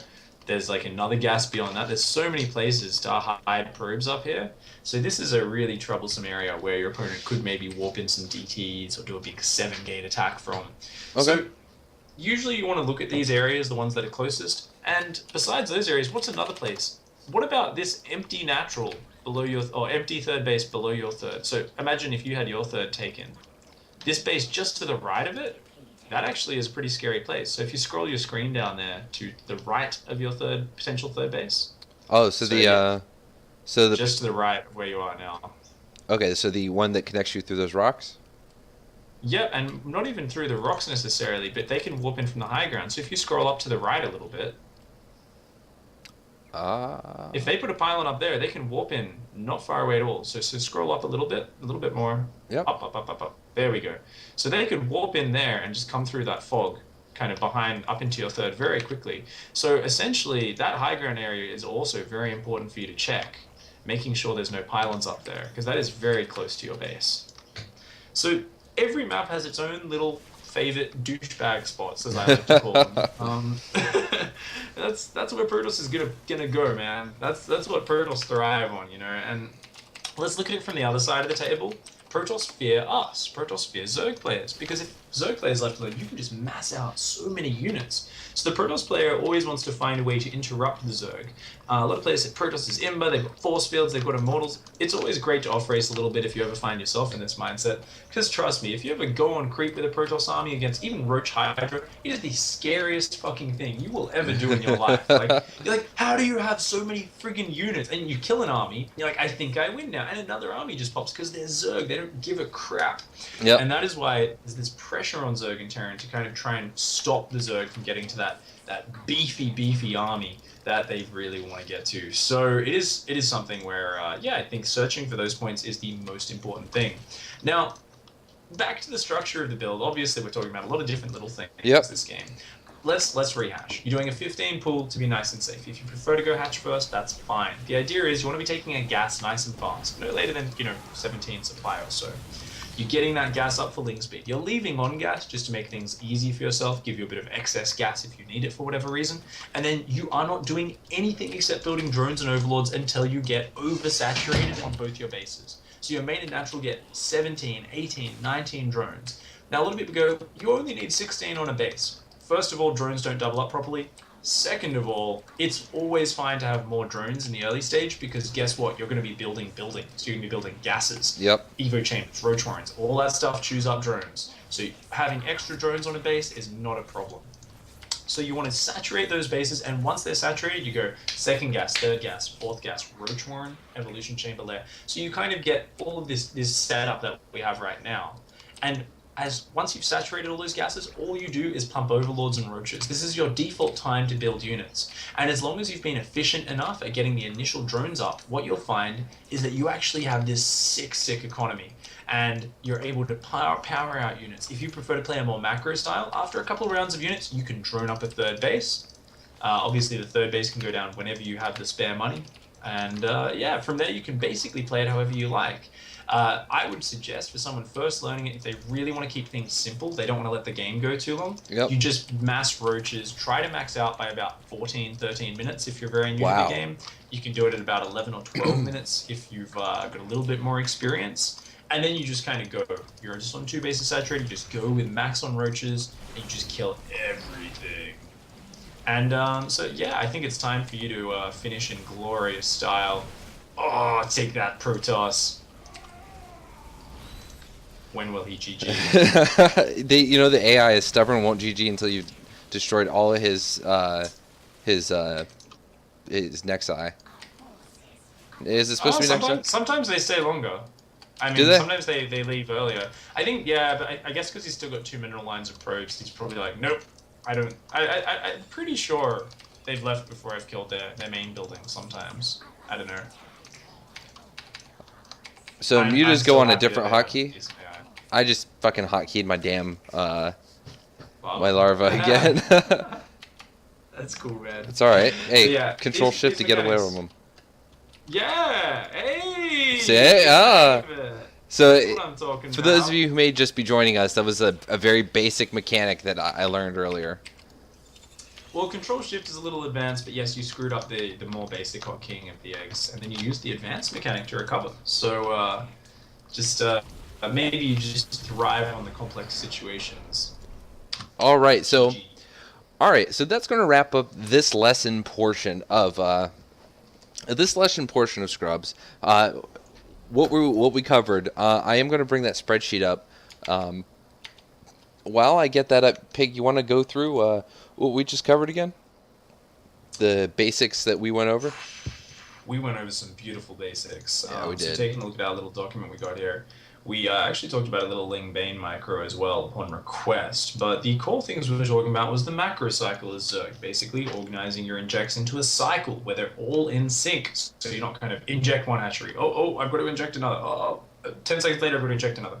You don't have time to do everything if you do that, so instead we stick to one tight cycle. Step 1 is inject. Step 2 is spend the lava that's just popped, produce. Step 3 is overlords. Always, while you're producing, keep an eye at the top right of your screen and always save the last couple of lava to build a few overlords. As the game progresses, you're going to be building a few more overlords as you go. So I'm also going to give you the link to the Scrubz document. I don't think I gave that to you before, so you can put that up kind of at whatever point. I don't know if I may have given it to you actually. What else? So yeah, we've got like that little Ling Bane micro points that you've put on screen, of course. That's quite nice.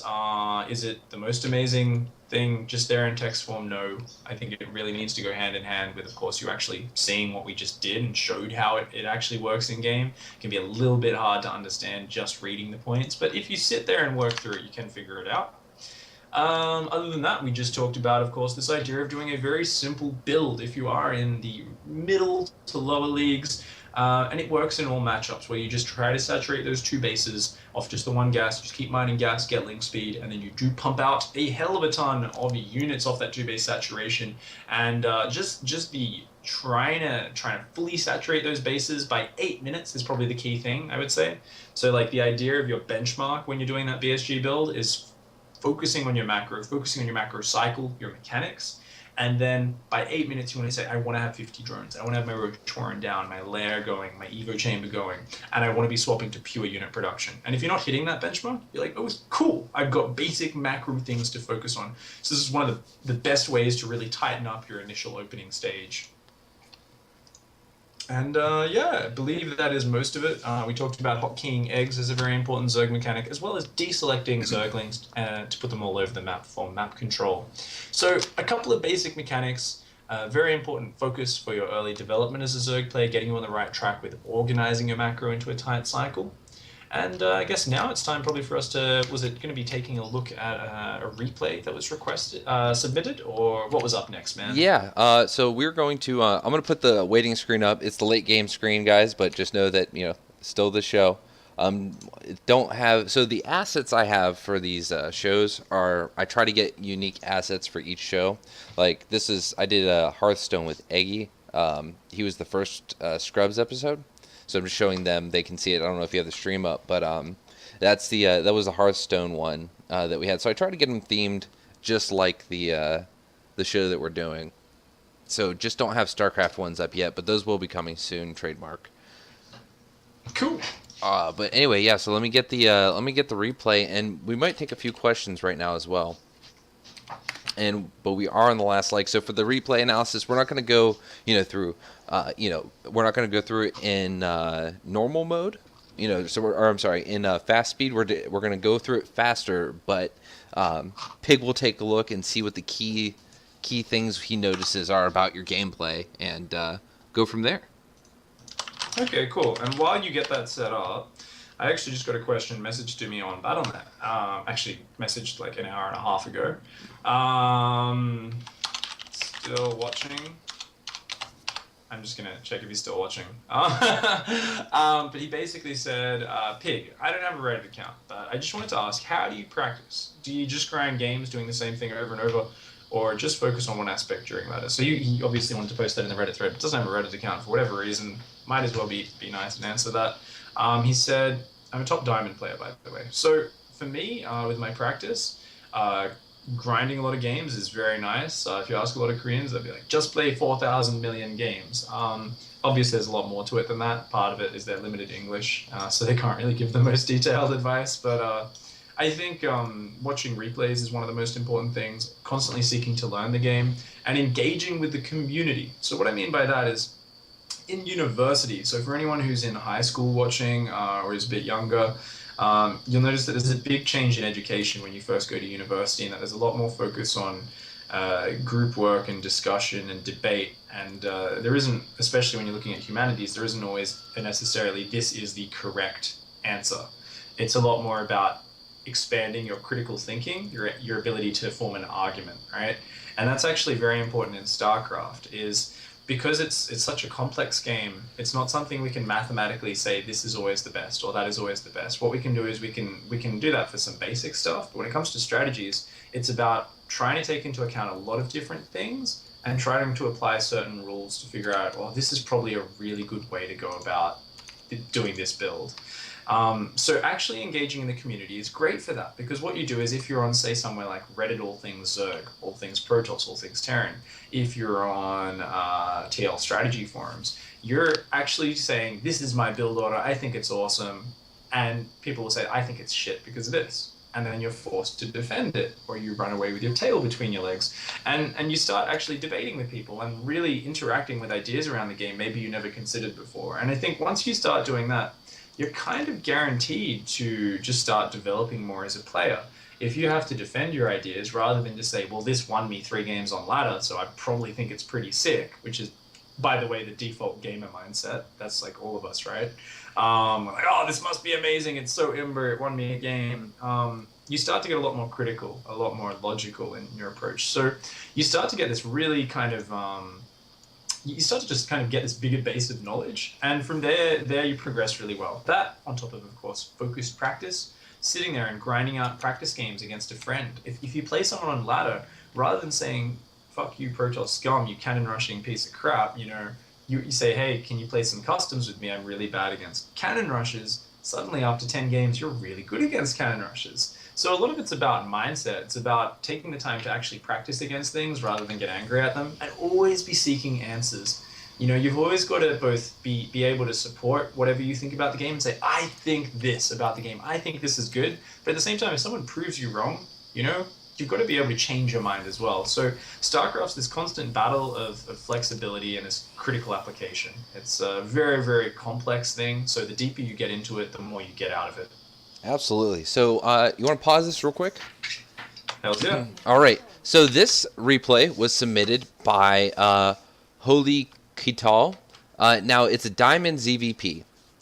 And it was chosen because we went over ZvP today. It was a little bit of the focus. So we didn't go too much into the detail of ZvP because, again, we're learning low-level Zerg. We learned a lot of low-level Zerg mechanics. So it really doesn't serve a great purpose to go into,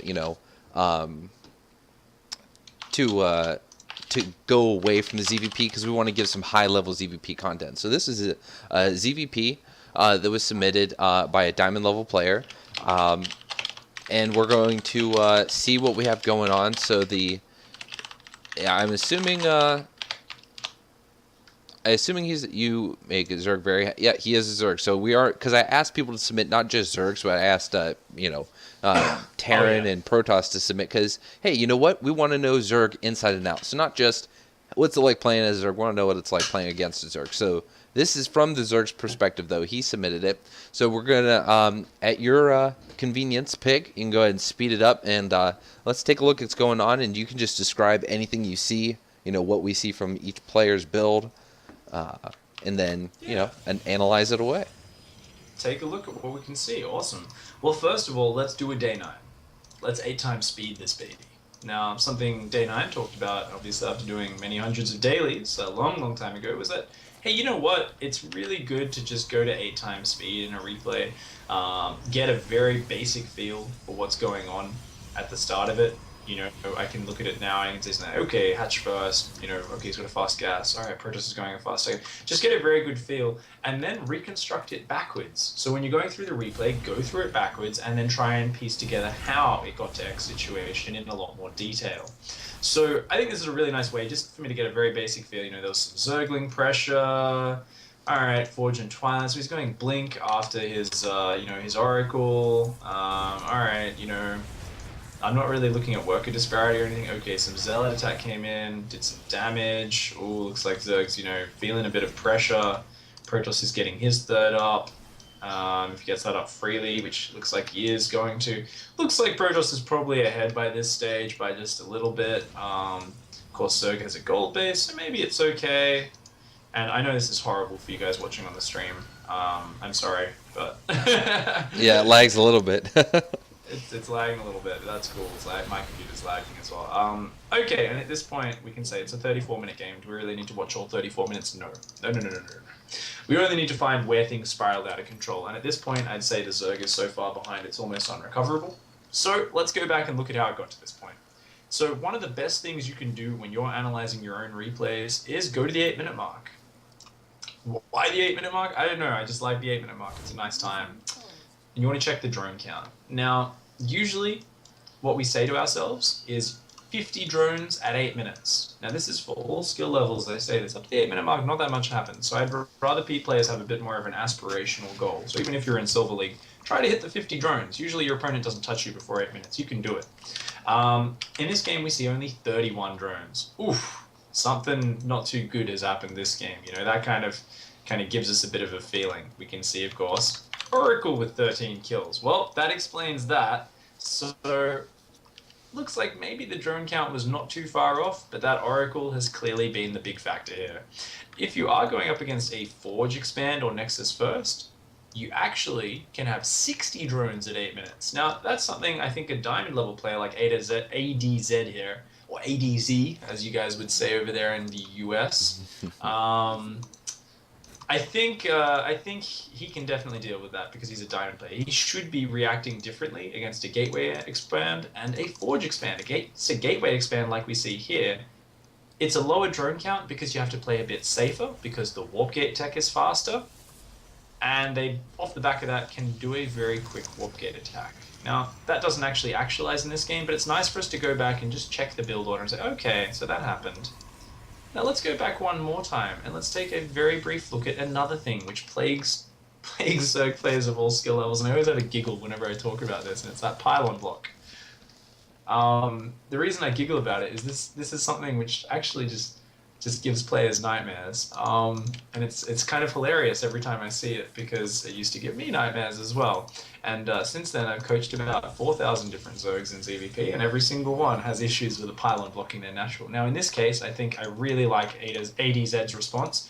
He's seen the probe, and he said, well, this base at the front is pretty safe as well, right? This map, they're both really accessible. I'm just going to send a drone to both bases. If he blocks it, I'll take the front one. No worries. So he forces a pylon out of the Protoss for just a tiny bit of lost mining time, still gets his hatch down.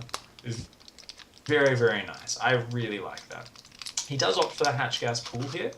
So this is a very safe build order. I don't know what he's doing there. That is just weird. The drone patrolling, I'm guessing to see if a probe sneaks in. Maybe we're worried about a probe sneaking into the back of the base, which is, I guess that makes sense. That's fine. Overlord, very astute, very studious at actually looking to see if there's a probe hiding behind the mineral line, trying to get cannons down. So we've been very good with that.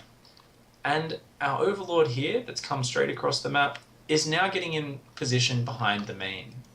Now, something to point out here is around diamond level, you do need to start scouting and reacting a lot differently, depending on what the Protoss player is doing. And after that initial stage, like I said, with the gateway opener, you probably want the faster ling speed to be a little bit safer and so on. But against anything else, whether it's Forge or Gateway, later on, there's only usually one thing you're guaranteed to be able to scout from a Protoss player, and that is the gases at their natural expansion. So if the Protoss takes those gases, then usually he's teching up. You don't need to worry about any big zealot attack, anything like that, right? But if he delays those gases, then suddenly you need to start worrying about that. And as I do remember, there was a big zealot attack in this game, so let's keep an eye on that. Now, this is getting into some advanced timing territory, but against a gateway expand, these gases should be down by 7 minutes 30, no later. Against a forge expand, 6 minutes 30, no later. So once it hits about 7 minutes, if we imagine that Overlord actually made it all the way through the main base. So it's kind of nice. He's actually spotted what's kind of, the Stargate and so on. But if he actually came in from behind the natural, he would have seen these gases and we would have said, okay, we don't need to worry too much about a zealot attack. It's still possible, but if he does it, it's not going to hit us super duper fast. Alright, so let's go back now. Let's look at the flow of the game a little bit more with that Oracle. So this was quite a fast Oracle. That's an exceptionally fast Stargate, actually. And this Overlord Scout timing is spot on. Coming in at just after 6 minutes. Unfortunately, isn't going to see the Oracle in time, which is a little bit of a pain. A bit of a supply block, hurting ADZ here, floating 600 minerals. Quite painful. That does slow things down. We did actually, okay, so we did see the Stargate, but we didn't look at it. So that's the big issue of this game. So ADZ has actually spotted the Stargate with a perfect Overlord timing, a really nice Overlord Scout, even though, like I said, I'd rather it be sitting behind the natural to check the gases. It actually worked out beautifully. And I think this second Overlord actually probably should come across the map a little bit faster and come to this top side so that you can both check the natural gases and come through the main. But in this case, it was just a case of we didn't look at it. We didn't look at our scouting information. If we dropped a spore immediately at the third, immediately in the main, and immediately at the natural, we would have been in a beautiful position. So this is one of the big turning points in the game where we lose a lot of momentum. Luckily, we're Zerg, so we always have the ability to recover if we can get on top of our macro, but it is a very frightening situation to lose that many drones so early.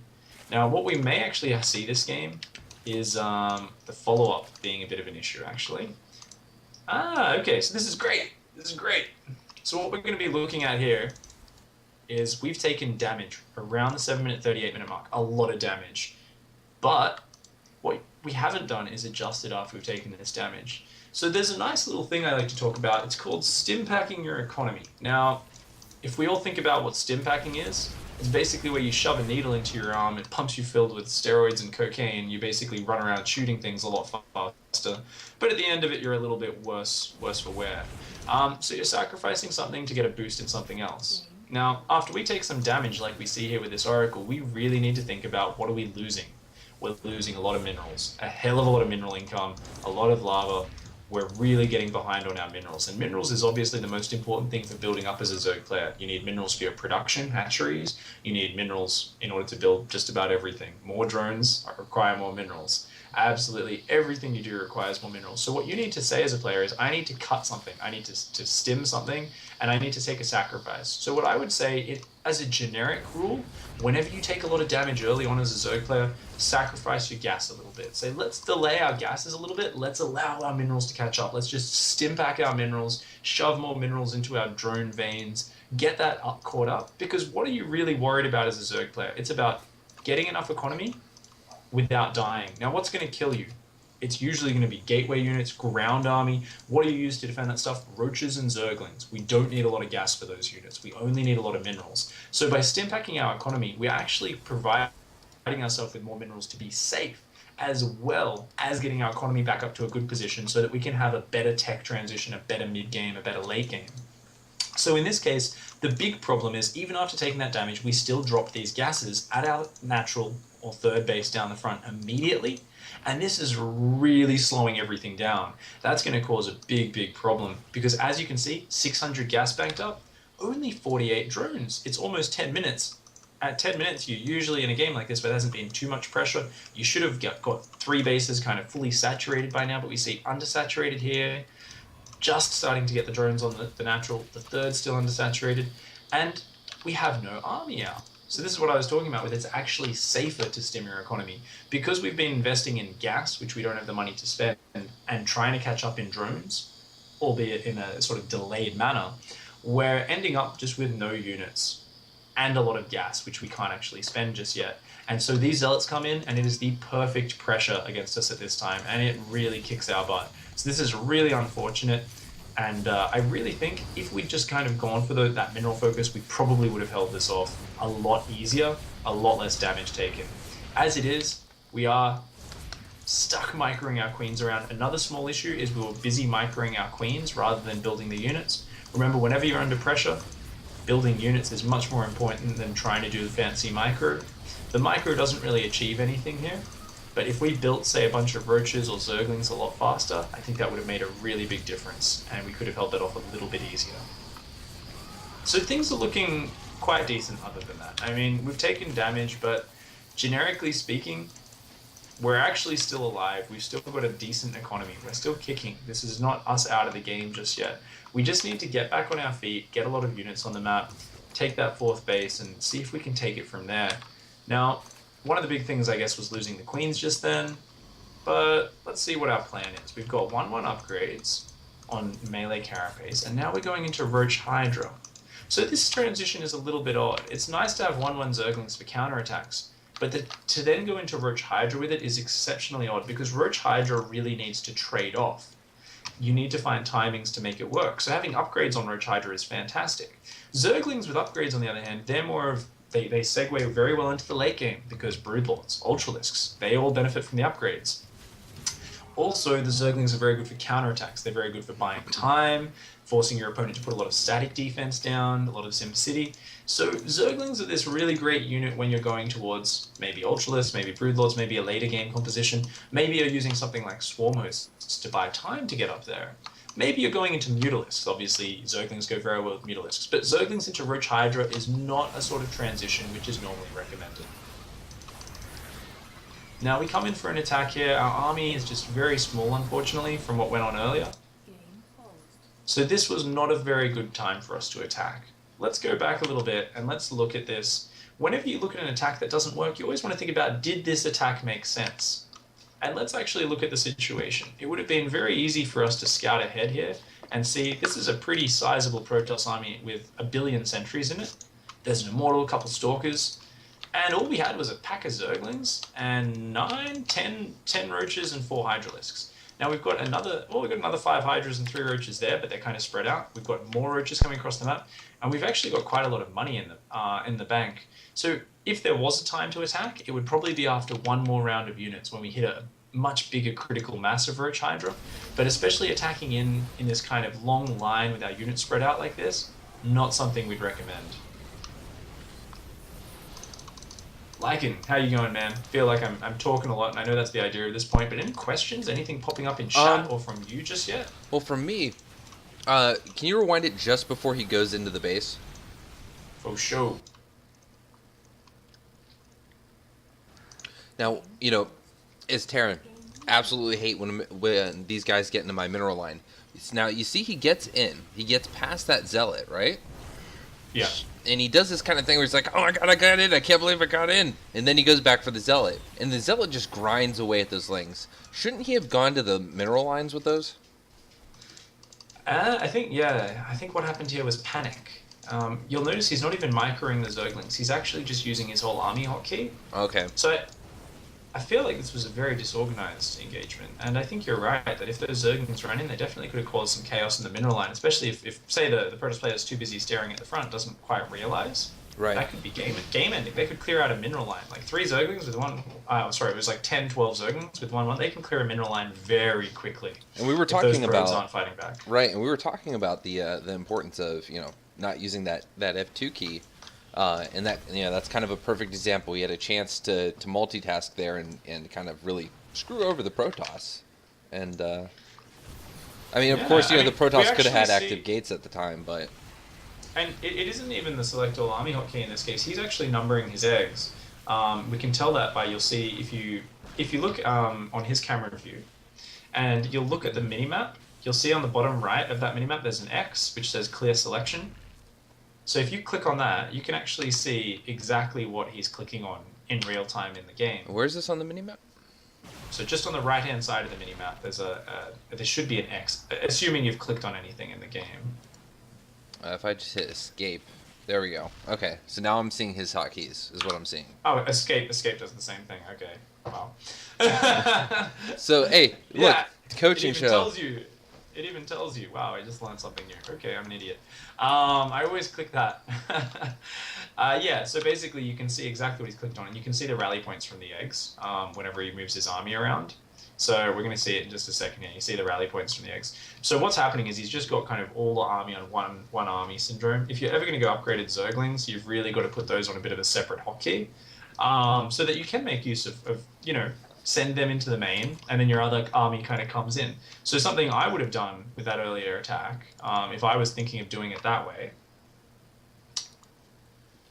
I would have come in from the left-hand side with my Roach Hydra. So here we go. So I would have had my Zerglings on a different hotkey, and they would have been just chilling up here. And then my Roach Hydra would be sitting down here, and he'd be coming in. I'd just come in and like snipe the assimilator, make his army move to the left so he's looking over there, and just pull the Roach Hydra back in the wings and just run into the main. And I mean, that's a very simple 1-2 punch, right? Why would I do it this way? Why wouldn't I run the Zerglings and then go with the Roach Hydra? Because this is a small Roach Hydra army. I don't think it's really worthwhile. Also, I think if your Zerglings don't actually make it up the ramp, they're not really going to distract much. The ramp's right next to the third base, so they're not going to pull him out of position a lot.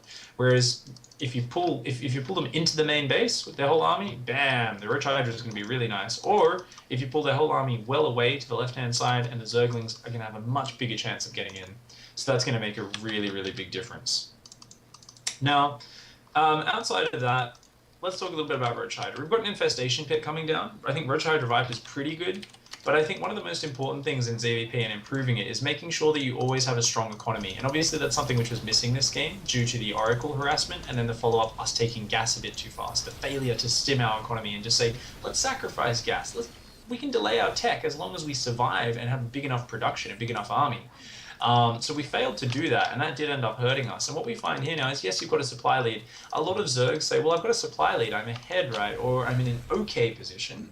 I've got only a bit more supply. I'm on Roach Hydra, so we're about even. No, you should be up like 100 supply. Once Protoss gets to like 130, 140, you need to be maxed, and you need to be trading on that hard. You really don't want to be letting a Protoss get to this sort of supply unmolested. Because as a Zerg player, if your macro is good, let's talk about it. Like, we've identified several moments where we could have probably had a much better economy this game. Imagine if we just did 1 or 2 of those. We would have been maxed out and just rolling over this army with Roach Hydra at that 15-minute attack. So you can imagine here, how do you make a comeback when you're down in a bit of an awkward position? Well, I think one of the best things to do is to swap into a different type of units. Roach Hydra is okay to kind of defend and keep you safe, but it's usually not going to win you the game unless the Protoss player overextends onto creep. So a nice thing would be to swap to Muters. Another thing would be maybe Broodlords. I think one of the most important things to think about, and this Warp Prism harassment is beautiful from the Protoss player, by the way, very unfortunate for our Zerg friend here. One of the most important things to think about is, if you're going Roach Hydra, what does that force out of the Protoss? How about you have a go at playing Answer the Questions with me, Lycan? What do you reckon a Protoss player is always going to go when you go Roach Hydra? Honestly, I have no idea. Void Ray. Maybe? Void Ray? Colossus! Colossus. Okay. Yep. See? I don't know my Protoss. But, now, I want to quantify why I said that. I remember a lot of games on Frost against Roach Hydra with lots of mass Void Rays. But you might have had Colossi too, and I don't remember it. I just remember pro games with lots of Void Rays on Frost. Lots of Nanoa then, I think. That would have been Nanoa's Void Ray phase, most likely. That actually, yeah, that's what it was. Alicia as well, and a few other players, they were big fans of the Void Rays. They liked them. Back in the earlier days of HOTS, yeah, I remember the first time I saw that thing switch on, I just, like, my jaw dropped. I was like, this is the most ridiculous thing I have ever seen. Okay, so they're going to a late game, and yeah. So they're going Colossus, as you were saying. So what sucks against Colossus? What's good against Colossus? Broodlords are great. Corruptors are not really the best unit, unless you're Dark, in which case Corruptors win every game, every matchup ever. But no one else is Dark, so they can't really make that work.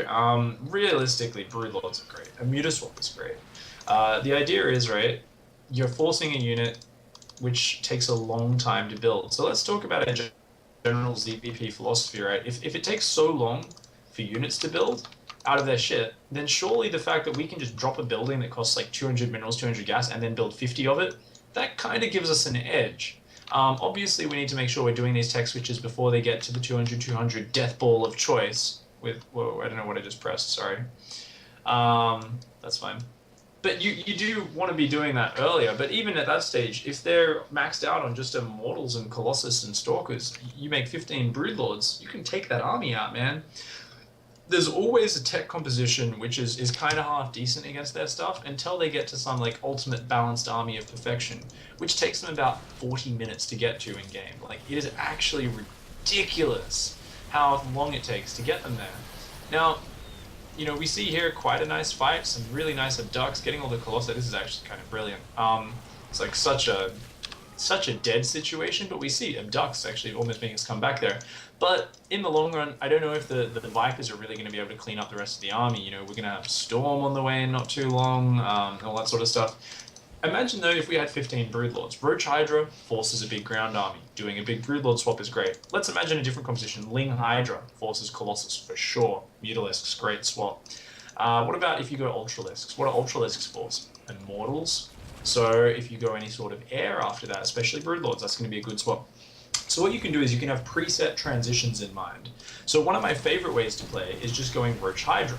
Roach Hydra forces Colossi, I go straight to Vipers. So I have the option of doing a timing with Roach Hydra, and you always want to be doing timings, attack into the Protoss, trade your units off at a good timing, choose your fights well. Go into those Vipers, abduct all the Colossus. Now what is this force? You got Roach Hydra Viper, Templar, more Colossus, more Stalkers, big ground army still. So you go into Broodlords. So you've got this series of timings already pre-planned. Before you even go in with one, you're already planning the next. So maybe you're hitting with Roach Hydra, you've already got your infestation bit down and you're starting your hive behind it. Maybe you're going in with a Viper timing, your greatest spy is already upgrading. So as soon as you lose your army, you never need to fully clean up a Protoss army.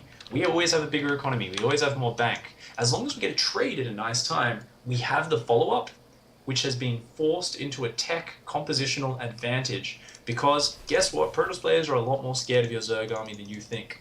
If you play as a Protoss player, you realize that once you see Roach Hydra, you really need to get out those Colossus. You need to get out Immortals or Storm. You need to get out a bigger ground army and really focus on it. You don't have the freedom to say, let's add 3 Tempests in case they go Broodlords. You don't have that freedom. So once you understand the fear that players have of you as a Zerg player, I think you start to be able to feel a lot more comfortable having a few tech switches in there.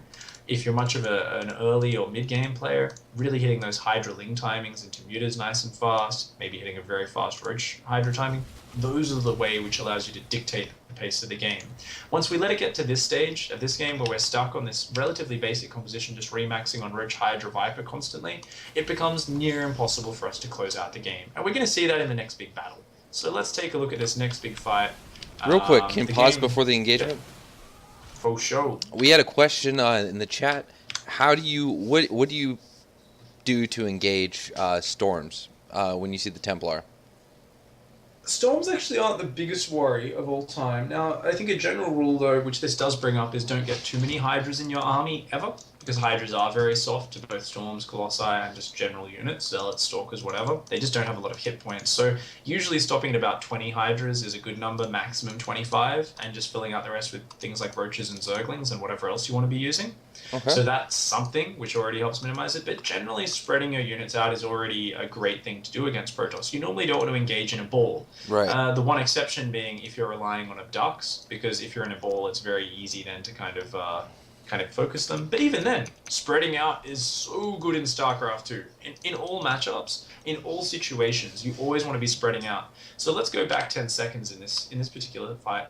And a lot of people are like, oh, I don't have the micro to do it. And it's not that complicated. I actually do some coaching sessions sometimes where we just sit in a micro trainer or something like that, and we talk about this. Now look at this Zerg army, right? You think, well, how do I spread out? The Protoss army is right there. You know, how do I do this quickly? It takes box, click, box, click. That is it, to put it in simple terms. So if you imagine, you box, so you can try to do it on screen, even though you can't actually obviously manipulate the units. You can kind of try to box, say, the left-hand side third of units. About a third. It doesn't matter if it's exact or not. And then you just right-click to the left. And then you box about the right-hand side third of units, and you just click to the right. it's not an elegant, beautiful concave. It's literally just spreading your shit out so that once you A move, they will automatically form a concave very quickly. And you always want to have this sort of just have your units spread as much as possible. That way, when they come in, they spread out. Splash damage is minimized on them, and their own surface area is maximized so they can get the best surface area on the opponent's units. Same concept for Ling Bane as well, even against Terran. Just kind of box, spread it out, A move. Obviously, you can do more micro if you have the abilities, but on the most basic level, it's just box, click, super easy. With a bit of practice, anyway. Yeah, so I mean, this fight, we're outnumbered, we're outgunned. Put this in perspective. I want you to press Control A. Okay. Sorry, not Control A. Bring up your army value, active forces in the top left. That is active forces. Active forces A. Got it. Yeah. So you'll notice that the Protoss army is more expensive here. Now let's keep in mind the Protoss units are usually more cost efficient, especially if we've been stuck on the same composition for a long time. They've had time to get the perfect hard counters. Protoss have the perfect hard counters. It just takes them forever to get them out. So if you stay on the same composition for too long, the Protoss gets better and better against your army.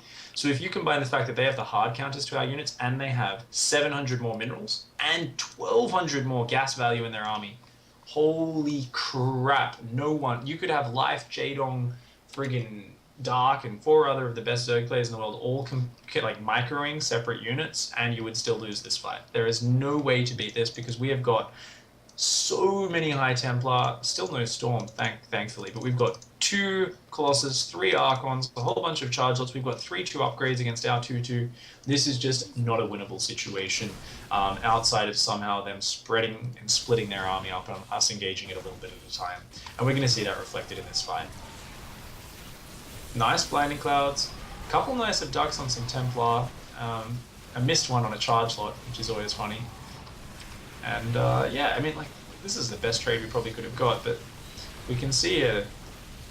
Oh my god, are we actually going to clean this Protoss line? We almost are, aren't we? This is the absolute best fight we could possibly get, and oh my god.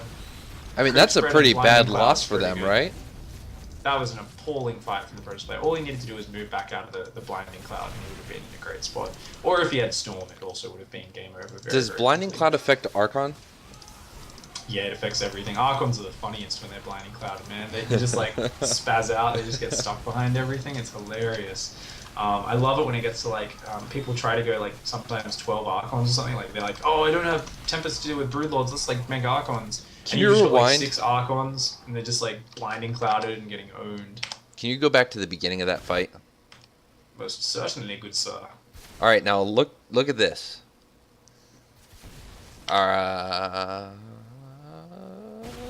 I'm pressing back because if I use No worries. if I use the skip function, then it might derp even more. But I actually probably should have just used the skip function. Now that was I realized perfect. Right there. It was a longer fight. Right there is perfect. All right, so now you can go ahead and speed it up a little bit. And this engagement starts, and this Colossus is back here. How much do you think this impacted this fight? Because that's a lot of AoE damage. Oh yeah, right. He's killing an extractor. Yeah, that's definitely an issue. But I think this single blinding cloud in the center is actually quite big. A lot of the stalkers are just kind of derping. And then he manually move commanded into the blinding cloud. He was trying to click on I think he was trying to click on a Brotor or Hydra in the back. So all his units tried to move forward, and they all moved into the blinding cloud, and then consequently tried to move out of the blinding cloud. So this was a mixture of bad micro from the Protoss, not having Storm, fighting on creep, only fighting with one of his Colossus. This was the dream scenario for Zerg, and this is why these games drag on. But guess what? It doesn't mean you're going to win as the Zerg player, because the Protoss has more bases, he's got more everything. It's just like one of these games where we really did lose it at the 15-minute mark, but then what happens is we stay in it for another 20 minutes, and this creates this horrible trauma. So the next couple of times we are playing ZvP, we end up in this mindset where we're just like, oh, I can't win late game. No, you can win. Just don't let it get to that stage where you're so far behind after so many things.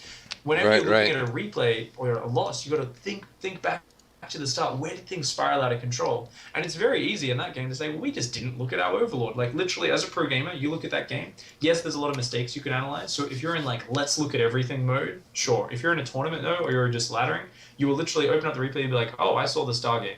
Yep. Close game. And you'd be like, literally, all I need to remind myself is look at my overlord more often. There's all those other points we talked about, and they're all great for our information. But the most important point in any game is always where the game spirals out of control. And that, if we can always work on those points, suddenly that is what gives us the most kind of bump up in our skill. Absolutely. So I think today has been great. Let me tell you, for the first StarCraft episode, you were just you're a dream guest. Let me tell you. So it's great having you on. We're gonna go through a few questions, and then we're gonna close out the show. So I'm gonna hop in the Reddit thread, and I'm gonna look through them now. When playing ZvZ. This comes from Jace of Spades. When playing a ZvZ versus Mutas, when he goes for Roaches, he thinks it's really difficult to get good composition to counter the Mutas. Since he's Plat, he doesn't feel like he could play Roach Infestor, but Roach Hydra is too squishy if you build too many Hydras. What do you suggest? I think he can learn how to go Infestors for sure, but I think it's a situation a lot of players have issues with. Now, first of all, let's answer in terms of how to actually tell if you're ahead or behind. Because a lot of players, what you'll notice, Mutas can't kill you in Zerg vs. Zerg, right? You build a Spore Crawler and it kills 27 Mutas with one shot. So the Muta player can dominate the map, but he's not gonna kill you off, is he? So he can be way ahead, but you won't necessarily see it until several minutes later. So what people need to remember is you need to actually have a sort of benchmark. Am I ahead or behind against Muta players? And people just don't know how to gauge that. So what you need to look at in your replay is you need to say, did I have at least 10 drones on my third base by the time I dropped Spore Crawlers? Now, most of the time, I almost guarantee it, the person asking the question, if they look at their replay, they'll have 35, 40 drones total, like barely 2-base saturation. Because when you build 8 or 9 Spore Crawlers, that chews up so many drones and so many minerals. So that actually just destroys your economy. A lot of players sit there smiling going, I'm ahead, these Mutas haven't killed anything. But you've killed so much economy by building your Spore Crawlers too early.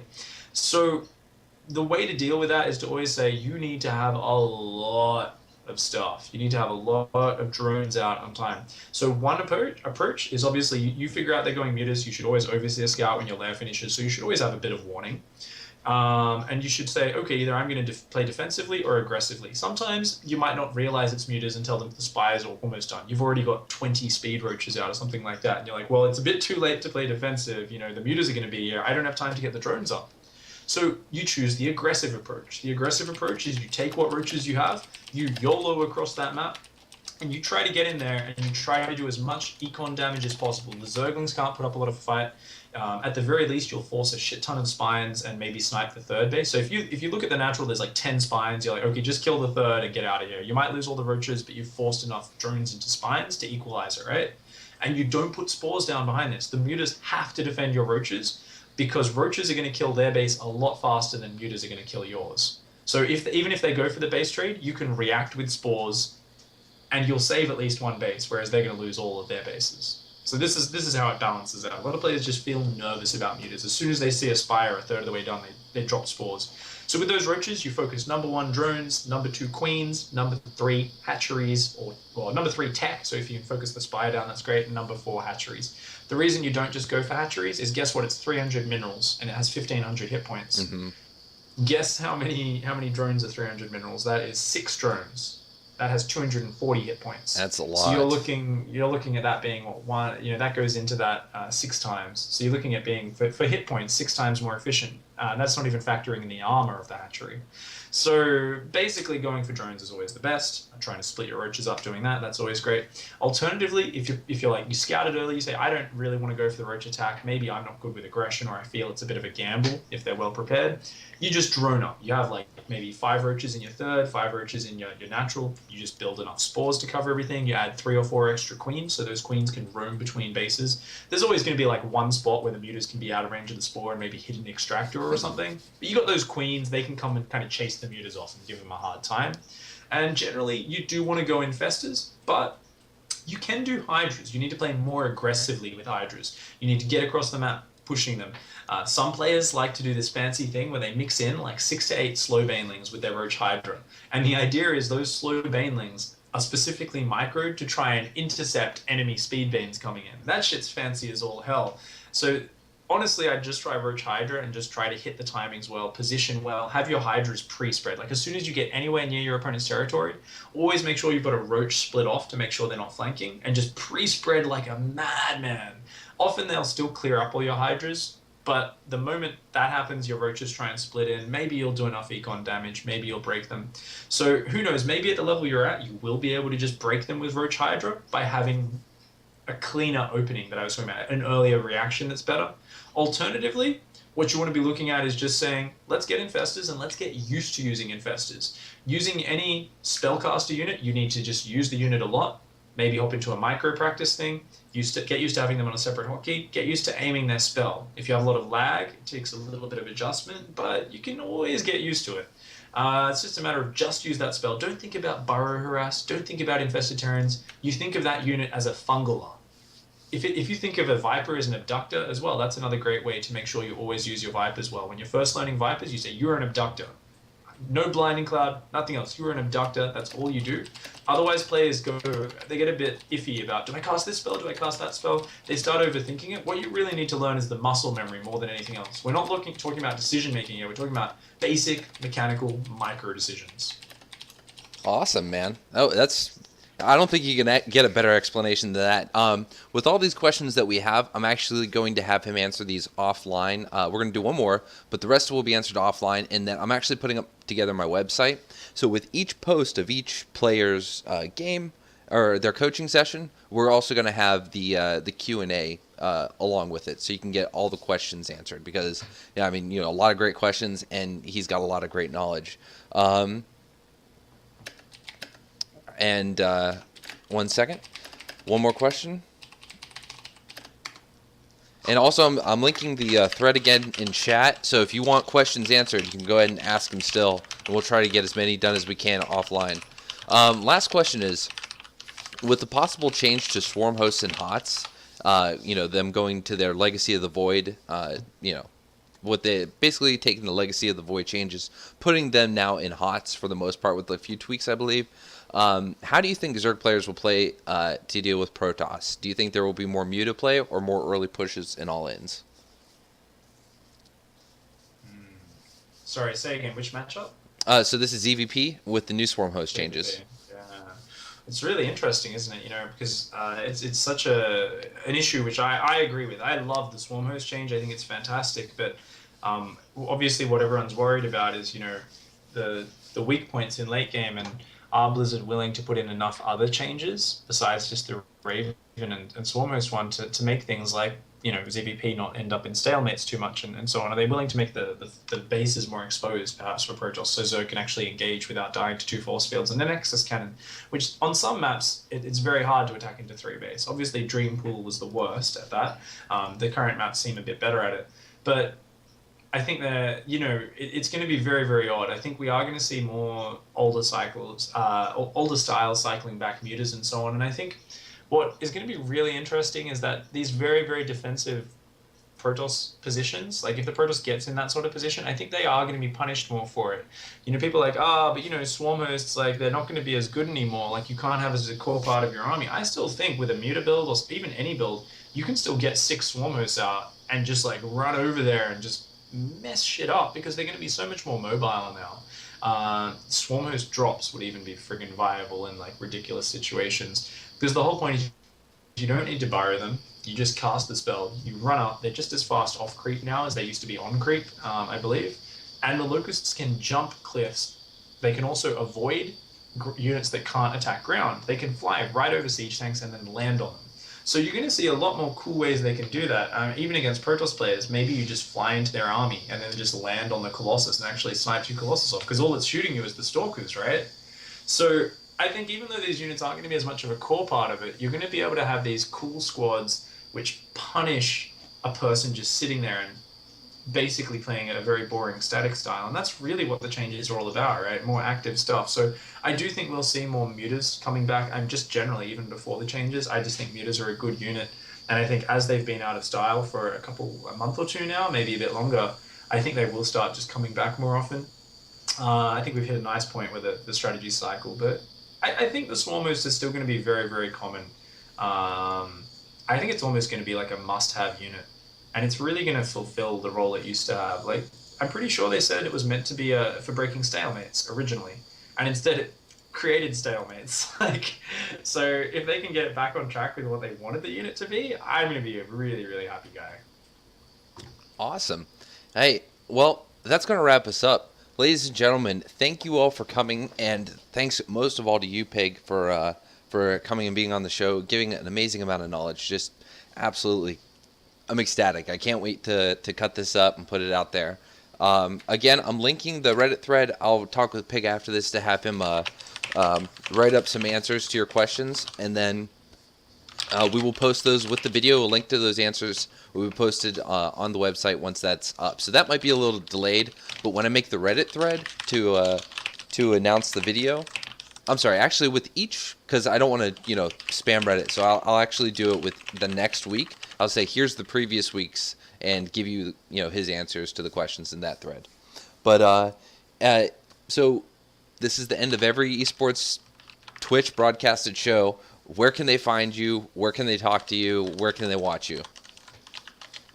X5_pig is the usual thing. On Facebook, it's pigsc2, but Twitter is X5_pig, Twitch is X5_pig. I was just responding to one to Muffy in chat there, so I just put a link at the end of that so you guys can see the link in chat. I'm usually doing at least one coaching session on stream most days. I'm streaming about 5 days a week, but premiere dates should be coming out very, very soon. So I might have to take a little bit of break from streaming to go compete. But whenever I don't have a really super important tournament right around the corner, my stream's on pretty much 5-6 days a week. So you guys can follow me there.